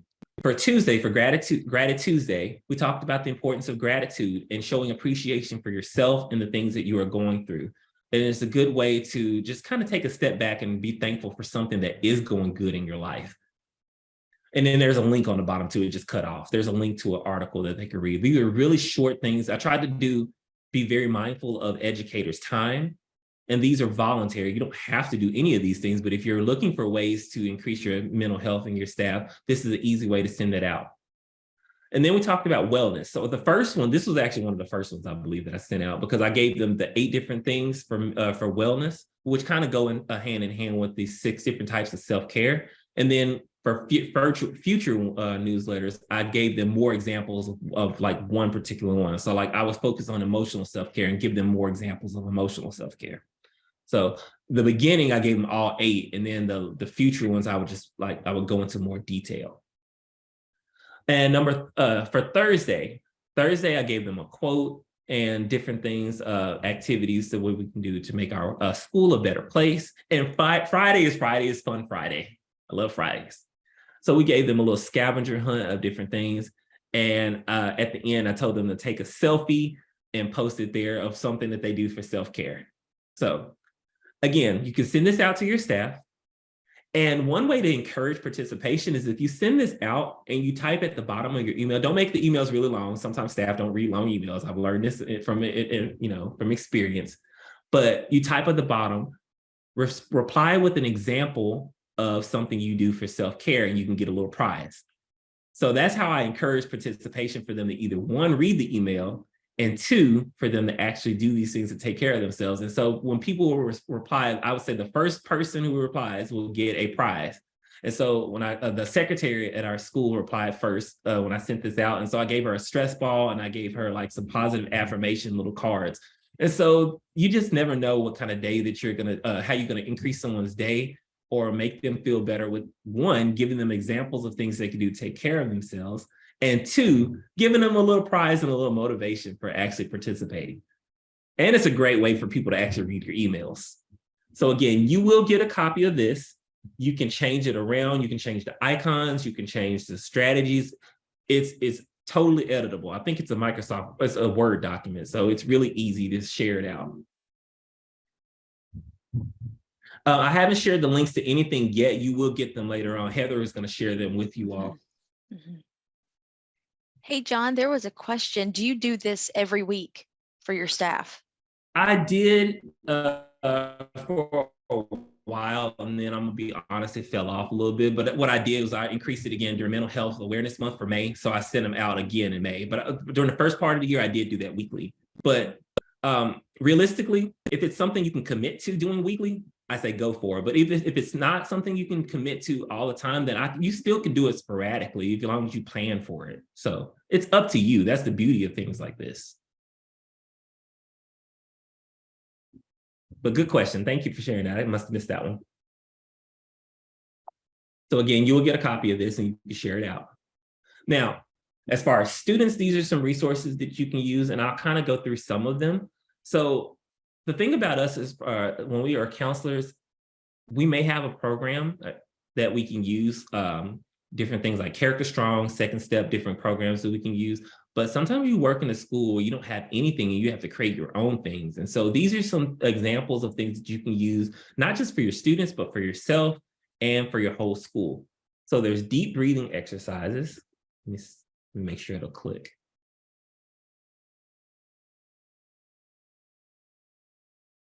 Okay, just checking. Do you all see the breathing strategies on the screen? Good, okay, all right. So the way that you can use this is multiple different ways. So let's say you have students who come in who are either having a panic attack or who are experiencing some anxiety or just need ways to calm down and coping skills. I always give them a choice. I don't just say, this is what you can do. I give them a choice of saying, hey, what would you rather do to calm down? And if they choose deep breathing, these are some examples. You can actually practice this with them. You can create videos if you're a content creator like I am, but everybody's not able. I understand that. So you can make little videos, or you can make a PowerPoint presentation or Google Slides, and you can share these with your staff, and they can do like weekly. There's so many different ways to do this, but there's different breathing examples here. They go into detail of how to do them. As you see, they're like square breathing. I love square breathing because it's simple. I always tell my students, I teach it to them in the moment, and then I tell them, you can use this without this paper. You don't have to have the examples in front of you. You can take your finger and you can make a square on your desk or a hard surface or even your pant leg. But these are different breathing examples that you can come up with. One of my favorites right here is the bunny breathing, because it causes people to be silly and out of their comfort zone. So I do it with them. And if you've never done bunny breathing, what you do is you breathe in deep through your nose. And then I always like do the little bunny hands. And this, believe it or not, this actually works for middle school, y'all. It really does. I do it for middle school. And you tell them to take 3 deep breaths and you like sniff in the air and you like, and then you exhale. So kids are a little bit apprehensive about doing it at first because, again, you do have to be outside of your comfort zone and you got to be a little silly. But I tell them this is not something that I would encourage them to do in the classroom in the middle of a lesson while things are going on. This is something I would do in the hallway or in the restroom if you need to take a break. But these are multiple different ways to do some deep breathing exercises here. And you will get these. Do we share deep breathing exercises? Yes or no in our staff? Let's see.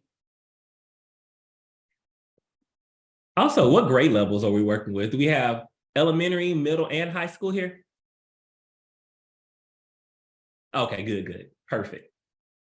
High schoolers are not too old to do deep breathing exercises. You may have to revise it a little bit, but I promise you, they're just big kids. I share them with my teachers for a number of reasons. For example, let's say that you have a rowdy class right after lunch. So what I encourage my teachers to do before you start your lesson, take 2 to 3 minutes, put on some calming music, do a deep breathing exercise. You don't have to make it mandatory, but you set the tone and the structure for the students who want to do it, and you do it with them as a teacher or a classroom person. And it's a great way to start before you, to reduce the chaos of lunch, because sometimes lunch can be chaotic as far as all the things that they're doing, and then they come in the classroom and they're not ready and they're not focused. And we talked about the different ways that mindfulness helps.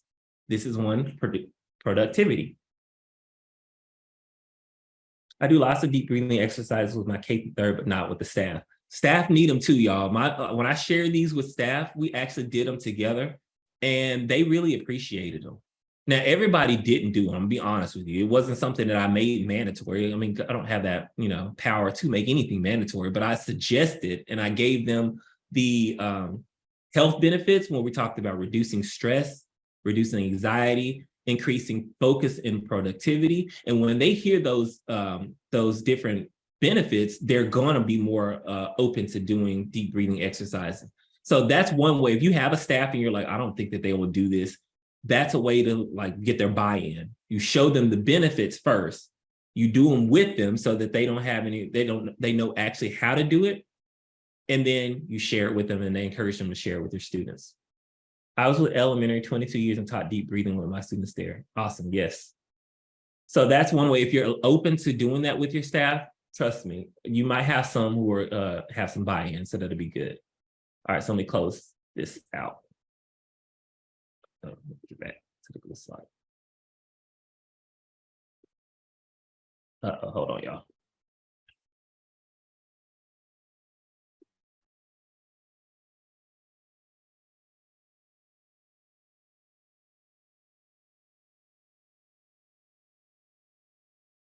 Let me get back to, no, it's not it. My bad, y'all. It's crazy.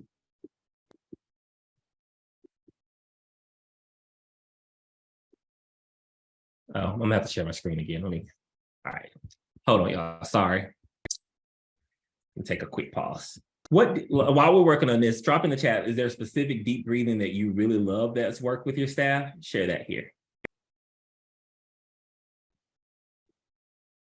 I think I closed that.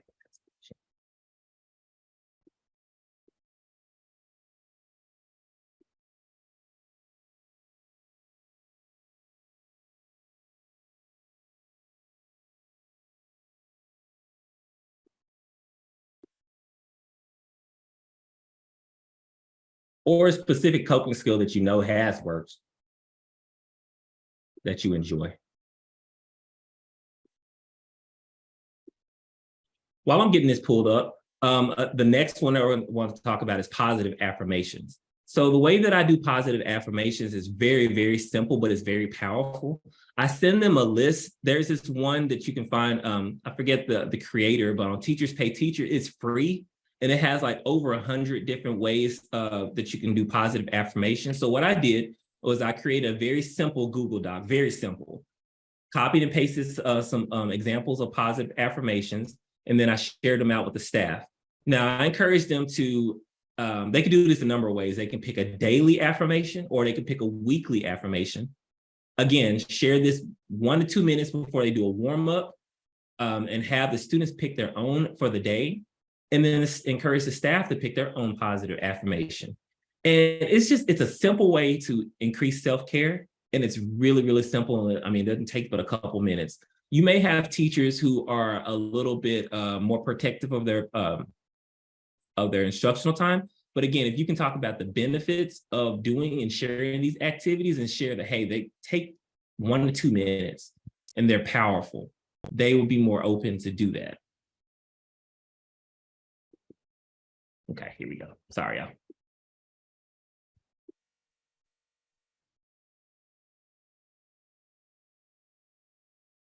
Oh, now we gotta go all the way to the back. So that's how I do positive affirmations. I'll get to the other one. All right, let's see what's the next one. We talked about mindfulness activities. There's different ways that you have, and I got some examples on here for different mindfulness things that you could do. And then coping skills for kids. So if you want some free deep breathing exercises and more that you can use, that you can print these out, laminate them, or share them with your students. They have square breathing, star breathing, triangle breathing, and Crazy 8. So these are really simple. You can get them for free. I print these out and I make these, I put them in my office, and whenever a student comes in and they need a quick coping skill, if they're open to doing deep breathing and different things, I share that with them, teach them how to do it, and let them go about their way. And then their last thing is Trails to Wellness. That's another free, they've revised it, but you can go in there, you can find some different things for CBT, cognitive behavioral therapy, for mindfulness, for suicide and depression. Like there's a lot of different activities that you can use with your students for all grade levels. And so these are just some resources that you will be able to use. Take what you need, make it your own. But I want to make sure that you all have multiple different ways, not just to take care of yourself, but make sure you can take care of your staff.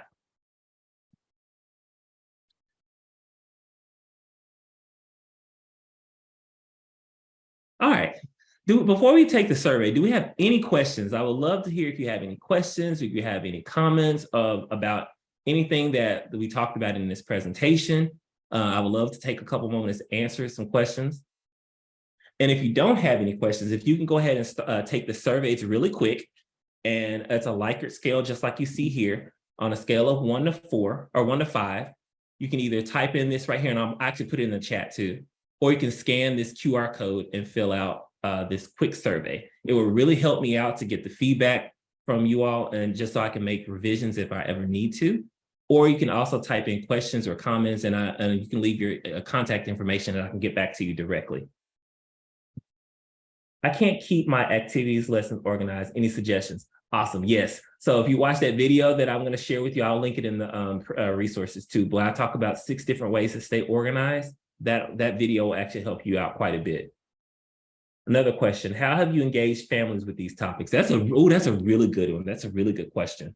So you can host like little set information sessions, like coffee with the counselor. That's just a name. You don't have to use that exact one, but you can have family engagement, and you have them come in and you can share these quick activities with them and have them walk away with something. One other thing that I've done to engage families with these topics is I hosted a mental health fair at my school.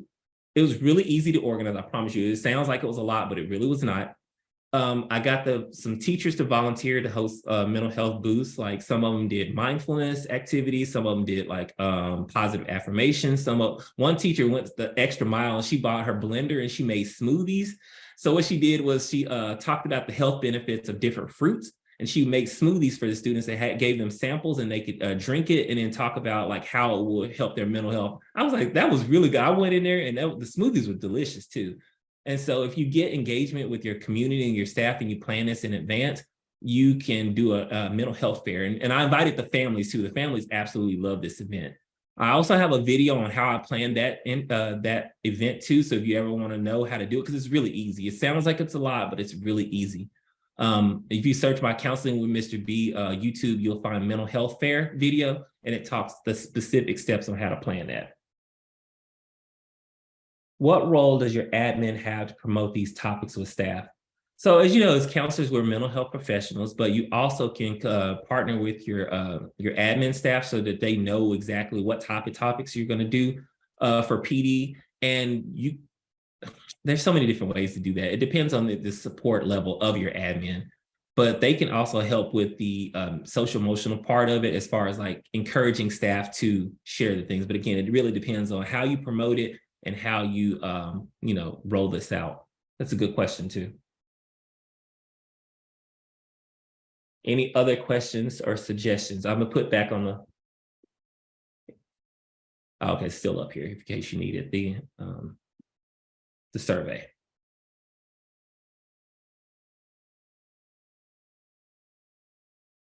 And again, if you have any specific questions that you want answers for, if you leave your contact information in the Google form, I'll see it and I can answer those questions and reach out to you. But I really appreciate this time that you all have spent with me, just talking about ways that we can take care of ourselves as counselors. You know, as health professionals, we have to make sure that we're doing everything we can possibly so we can take care of us, our families, our students, our staff, our communities, everyone, our loved ones, so that we have everything that we can do. This was really awesome. I really appreciate the engagement. I love that you all use the chat feature. It makes our time go by so much smoothly. And look, that was 2 hours. It didn't even feel like 2 hours to me. I hope that you felt the same way. Okay. And I'll stick here for a couple more minutes if we have some more questions.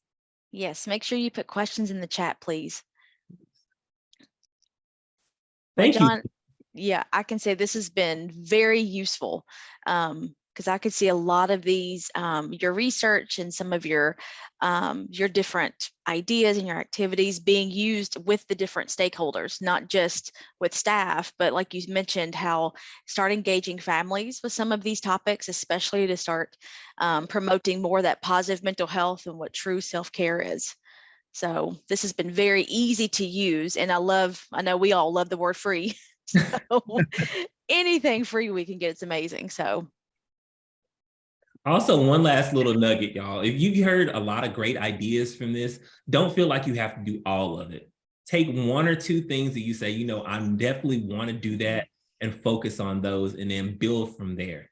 Because I know how I feel personally when I go to a lot of trainings and I get a lot of different ideas. You'd be like, oh, wow, that's overload. And then you don't really, after it's done, you don't really implement anything because you don't know where to start. That's why I wanted to give you 3 things, easy things, and a resources link. So that way you can pick the things that you really want to focus on and start from there and make it manageable for you. Yeah. Yes, you will get access. Mm-hmm. Yes, once we're finished today, we will have a copy of all the resources and the slides and anything else John is going to share with us, and you'll be getting a copy of that. So, and it'll also be on the KDE website as well. So, Heather, will you add the attendance link one more time just to make sure nobody missed it? Thank you. okay. Amber, were you talking about the evaluation? If so, I can drop it in the chat.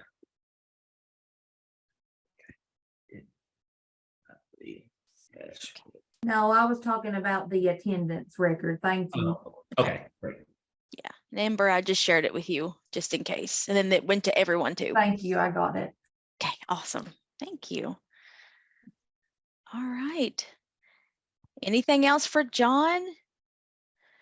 Well, I hope you all enjoyed the day too. This and if you're on summer vacation, I really hope that you can take time. If you need anything, follow my YouTube channel, subscribe, because again, I'm going to do a lot of trainings just very similar to these. I'm going to do them on my YouTube channel. You can tune in live and get lots of different ideas. So again, Counseling with Mr. B. Follow my channel and you can get some free ideas for the summer. I'm doing a summer series and I'm going to focus on relationships with students, staff, and families, like how to build those. Some of the other things that counselors suggested, I'm trying to remember all the topics that they wanted to hear about. Data, how to use data realistically for your program, how to deal with or manage students who are difficult or defiant, how to deal with different situations. So I'm going to do a lot of different YouTube lives, and feel free to tune in, make comments just like this, where it's going to be interactive and you can get ideas. And I'll drop my channel in the chat too. So if you want to just actually click on it. Yes, thank you. I know I follow you on Twitter and your resources are amazing. Your videos, yes. So if you do not follow him on social media, you need to and share him out in your newsletters. A lot of practical ideas for different ages. So it's not just some secondary things. You can use it with elementary, and some staff initiatives, some family ones. So it's really useful stuff.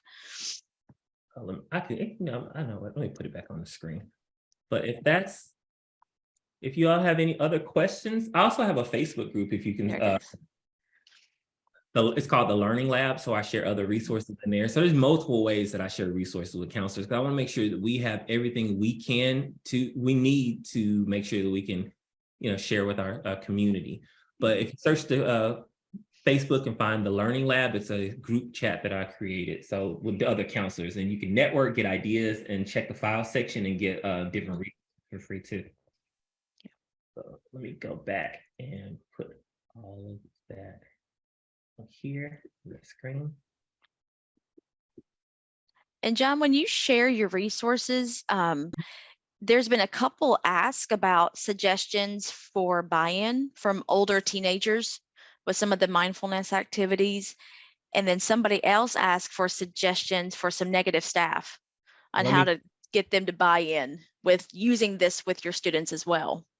Buy-in for staff and buy-in for students. Yes, because we all have those couple handfuls of negative staff that may not want to do any of this with their students. And so any suggestions you have for that would be amazing.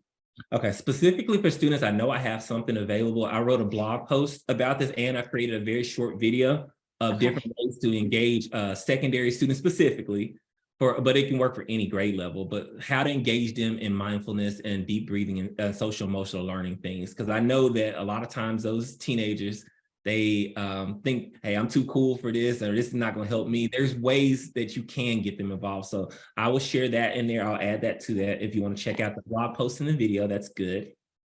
Okay.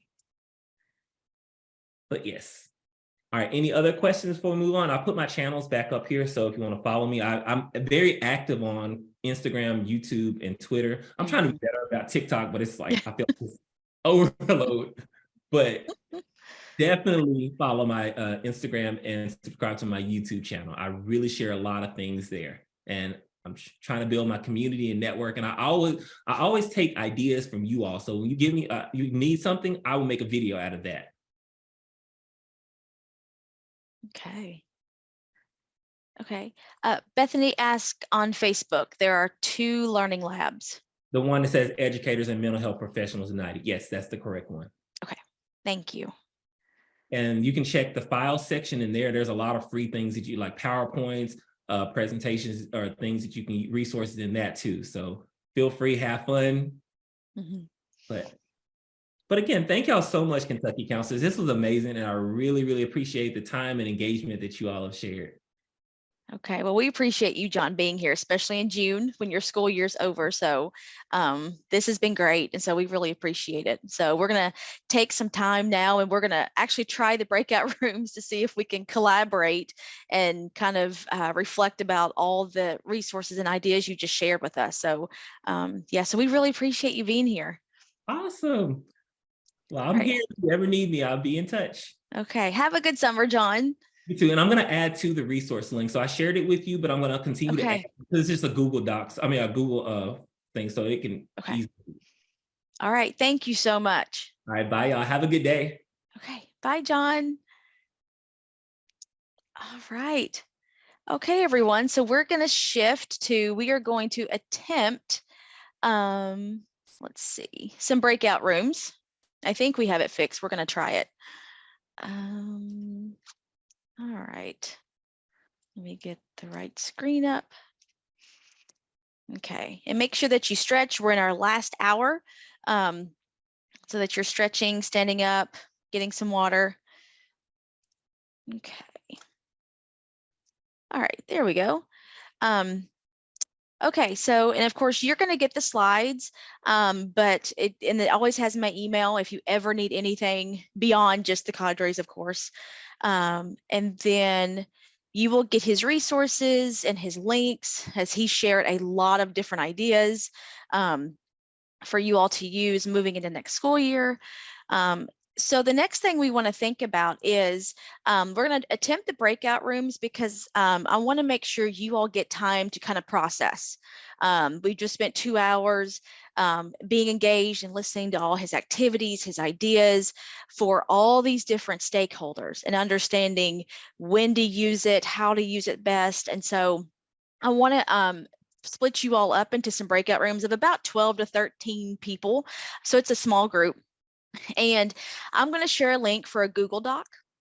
So only one of you, if you can, just type in it for your group, just so we don't have, over almost 200 people in the same document at one time. But if you can, just type in to the table, and let me show you what it looks like. It's just a simple table. Since we found out in February, Jamboard only accepts so many people.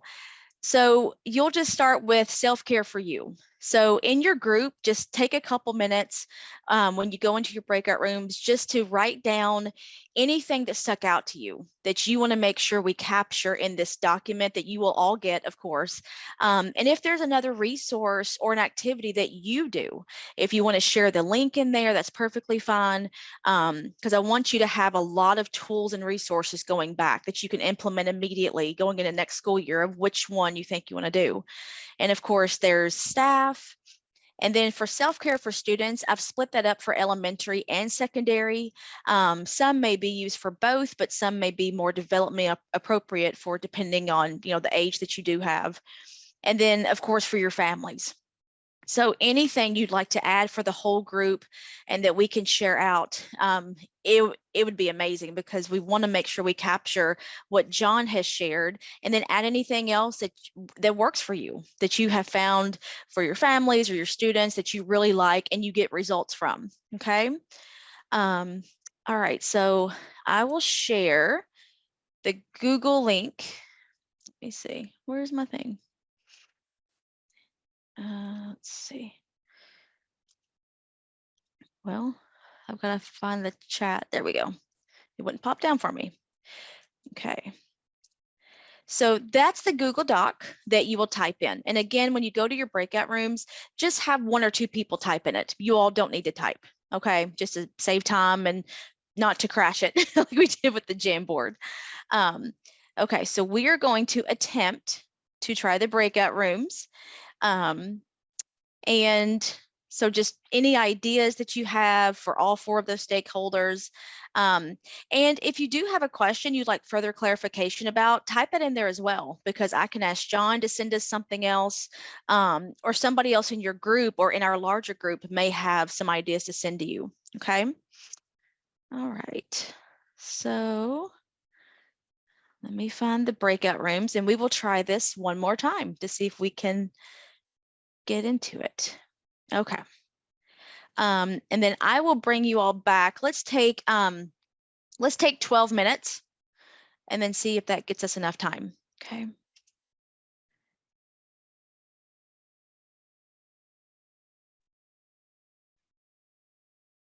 All right, everybody should be pretty well coming back within the next few seconds. So thank you for doing that. I hope you got some time to talk with each other, and there is a lot in this document already, just in 12 minutes. So we didn't get to the family. We didn't have access to a seat. yeah, for staff. Would anybody like to share out anything you might want to share with the group out loud? You can unmute yourself or even type in the chat. That's something that really you just really want to share out with all of us.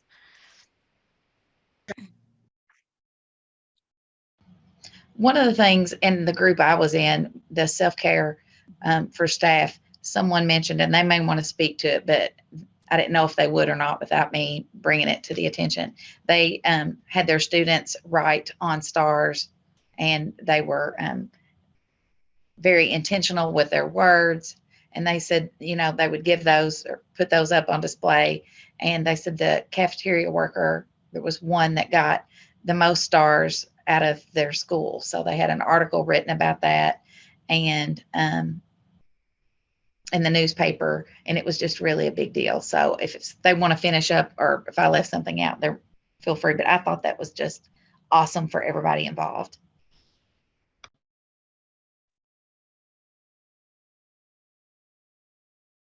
Yeah, thank you for sharing.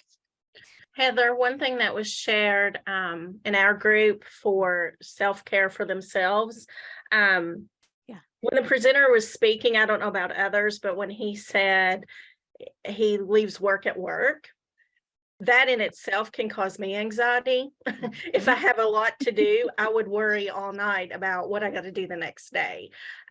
So for that might not work for everybody, but one really good suggestion was setting boundaries. So there are going to be times you're going to have to work late, or you're going to have to bring work home, but set a limit. So I'm only going to work late on a certain day of the week, or no more than 2 days a week, so that you're setting those boundaries so you don't get burned out, but at the same time, you're not causing more stress by putting off work. Mm-hmm. Yeah, it's a great point, Crystal. And I like how you all discussed almost kind of baby stepping it versus just completely shutting off work at home. I know for me, like you, I mean, I can't do it. It causes me more stress, more anxiety. And that's how, I mean, I've just always been that way, but I like how you baby step it. Maybe have 1 or 2 nights that you save some work for as much as you can, and then maybe scale it back. So I think that's a great idea versus just cutting it off completely to almost cause more stress and anxiety. So yeah, great idea.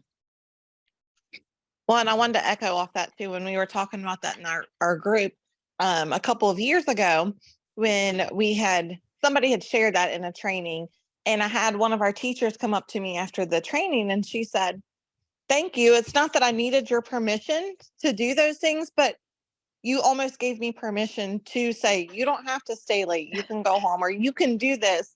And so it was just interesting to hear that feedback, because she was right. You know, we don't need that permission, but having somebody say that to us is so beneficial and so helpful that it kind of sets us in that mindset.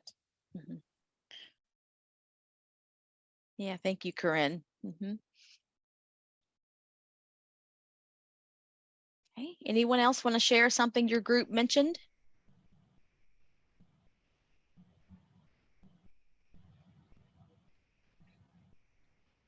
I'm looking, these are great ideas.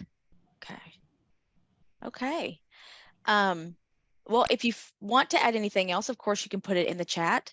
So thank you all for sharing. And because I always want to make sure, as much as we can, since I know John was with us for 2 hours, that you did have some time to process, because I think a lot of times after our trainings, if there are full 3 hours of presentations, you don't get time to process and think about how can I do this next year. So I want to make sure you got a little bit of time to talk with each other, because I know we don't get that with every training we get to do, especially being virtual. Okay, so we just have a couple things we're going to finish up with to respect your time. I wanted to share this article with you, and I don't know if any of you follow Mandy Frolic, and let me put this link in the chat, but I follow her on Twitter, and she has a ton of self-care. She has workbooks, she has free resources. So I've looked at a lot of that for a few years now.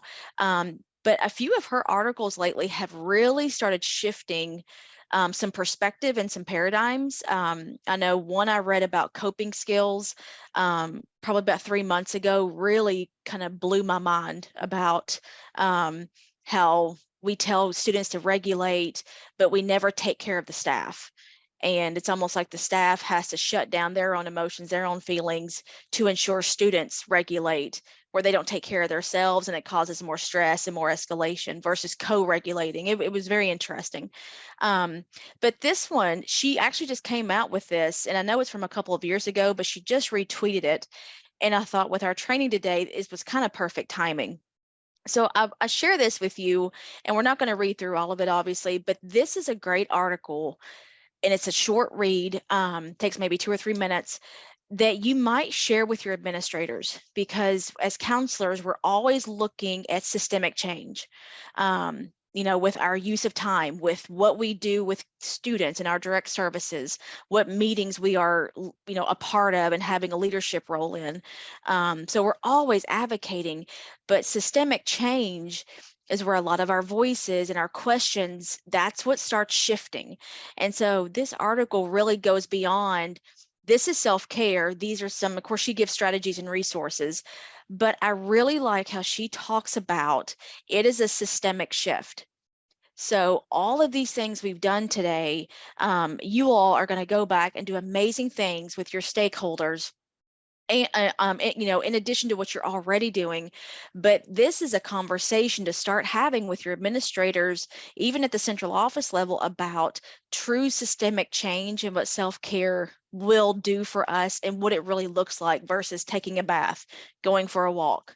That's only one small piece of what it truly is supposed to do for our bodies, our mental health, for all of those stakeholders that we've talked about today. So I wanted just to share this with you about just some strategies and some ideas to help you all start, having those conversations, because we know in our role, we're a lot of times the ones that we have to push a little bit and ask those hard questions and be the ones to keep bringing it up to change in our schools and in our districts.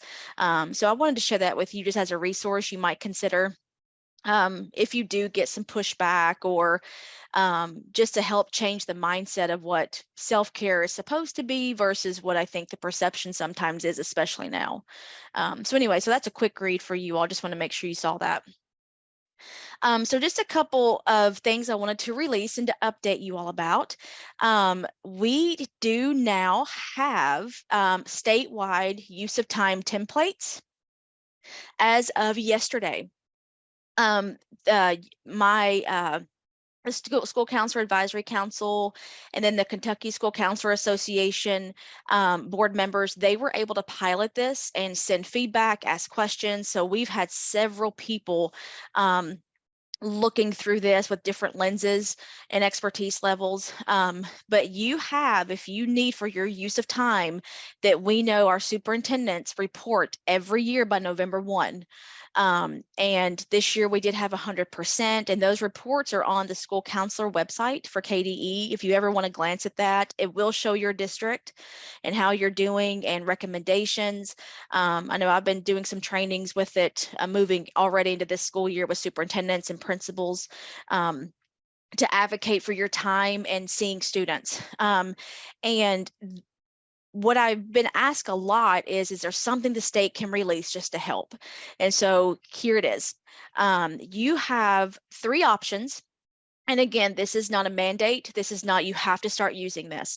This is for those of you who are searching for something that's easy, takes a couple of minutes, just to try. And essentially taking 2 minutes to do this every day with whatever, platform you choose, will have you looking at your data weekly, monthly. It will break down an appropriate, direct services, indirect. It breaks down everything without you having to do it yourself manually. So this will help moving into that November 1st. When your superintendent sends out those spreadsheets, you will already have it finished. It'll be a quick click of a button, you'll submit it. And if you already have something you like, keep using that, because the whole point of your use of time is advocating for your role. And if, people were to ask you randomly, in January, tell me how your data is going, show me your time, is there anything you need help with? You can show it very quickly. And so I wanted to make sure you all had this for today. And of course, you're going to get this with your resources, and it's going to be released in the Counselor Connection newsletter. It will be available on the school counseling website as well. So that way we can share it out with whoever, needs it, obviously. But you do have there's a tutorial video you can watch. You can scan the QR code, and then they also have it for Google Sheets and Microsoft Excel. So you can pick which one that speaks to you the most and that you use the most. So if you already use your calendar, watch that tutorial. If you already like Google Sheets, there's a tutorial for that, and there's a form that you can copy and use. So just make sure you make copies of everything. So these are some options. And if you ever need extra help, or if you find something that you're kind of questioning about, and if I can't answer it, our data team that put this together for us is amazing. And they are very quick on email and to answer questions or to tweak anything. So these are yours to have and to use as you need it, but they shouldn't take more than 2 minutes a day. So as you start back in August, thinking about your use of time, figure out which one you might want to start just, trying and seeing how it goes. And then just some updates. So next year's Counselor Cadre dates have already been set. Our first one is not until October 24th, and they're pretty similar to this year. December 5th, February 6th, of course, is National School Counselor Week, and then, of course, June 4th. October 24th, we already have that speaker set, so you'll see some of her information here in just a minute. And then I wanted to share with you, Melissa Wainwright and myself back in February, those of you who got to join, we showed you the Kentucky model for MTSS for school counselors that just got released. This training in September, it's just going to be a statewide virtual training for an hour and a half. We are going to show you the data protocol for school counseling. And so we're putting together a flow chart that combines Kentucky MTSS and ASCA. And then of course our framework is all in it as well. But we are going to actually practice and walk through, this is your data, these are the steps you do to figure out, is it tier 1, is it tier 2, and then what are next steps? What are you teaching? What are you implementing school-wide? Who are your stakeholders you're working with? So we're going to be looking at different types of data and literally walking through the flow chart for several different types of that data. So that's going to be on September 13th. And of course, ELA credit will be available and it will be recorded. But we wanted to make sure we start getting some of that information out for you early just to respect your time, because we know by September 13th, you're going to start looking at your data, if not before. So you have some ideas of how to make sure you are a voice within your MTSS team. So Senate Bill 150, we have put together a draft for school counselors. You've seen some of the other guidance released for LGBTQ+. We do have a draft for school counselors that we are working on currently. We are hoping for a July release date. There's a lot of questions, and we want to make sure you are ready for next school year and that your districts are ready, because some of it is going to be district policies they have to figure out. And we know some of that work is already going to start happening this month. So we want to do everything we can to make sure you are prepared, and we advocate for as much as we can for school counselors and what your roles and with students are, our legal and ethical considerations. So that will come out 1st of July, within those first couple weeks. So, and of course, it will be in the Counselor Connection, and that's going to be in every publication that we do have at KDE. It will go to superintendents, principals, Kentucky teachers. So it will be available to a lot of stakeholders who need to see it. We are starting a new Counselor Academy next school year. We are still working out just some logistic things with dates and things like that. But the regional cooperatives who help with our cadres are always so collaborative, and they do so much for our school counselors around the state. We are combining efforts to provide an academy that's a year-long initiative, and we're doing an in-person kickoff at every co-op. So those dates will come out in July, and you'll be able to start signing up for that. And then who the audience will be for, and then some of the topics we're going to focus on. So information about that is going to be upcoming very soon. And then just some of the summer opportunities. You all just got finished with your school year. You kind of know what has gone well and what some growth areas you might want to look at some PD for moving into next school year. So of course, persistence to graduation is the end of this month, and it's 2 days, and that's in Lexington. Those of you going to Atlanta for Ask a National Conference, there's also a virtual option. So if you can't go in person, they do offer a virtual option for that. In Owensboro on July 20th is the Umbrella Project, and they always have amazing keynotes, and they have a ton of breakout sessions.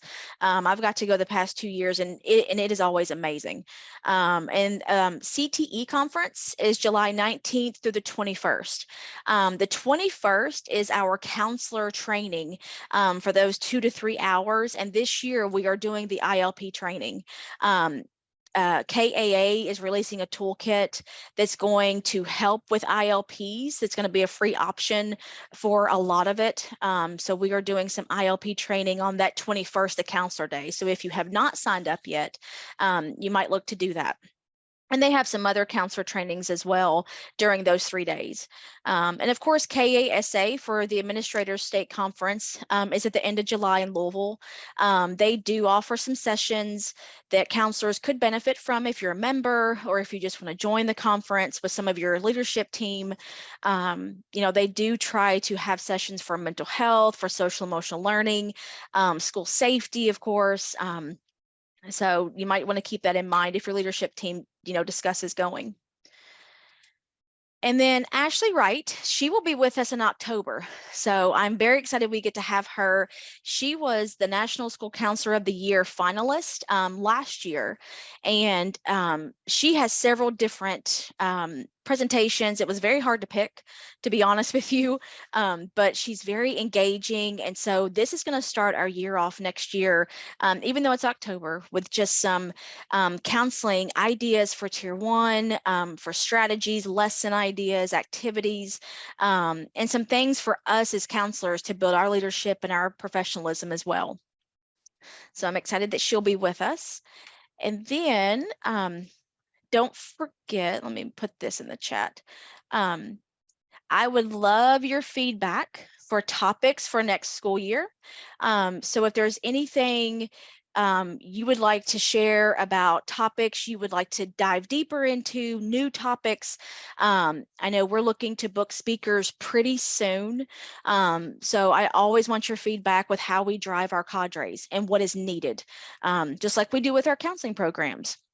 We don't just want to do our fluff and, oh, that looks fun. I want to make sure we are meeting your needs, because especially it's June. You took your time today to be here. So I always want to do whatever is needed statewide. So, okay. So that's all we had today. Does anybody have any questions that you'd like to ask, or anything to finish us up today?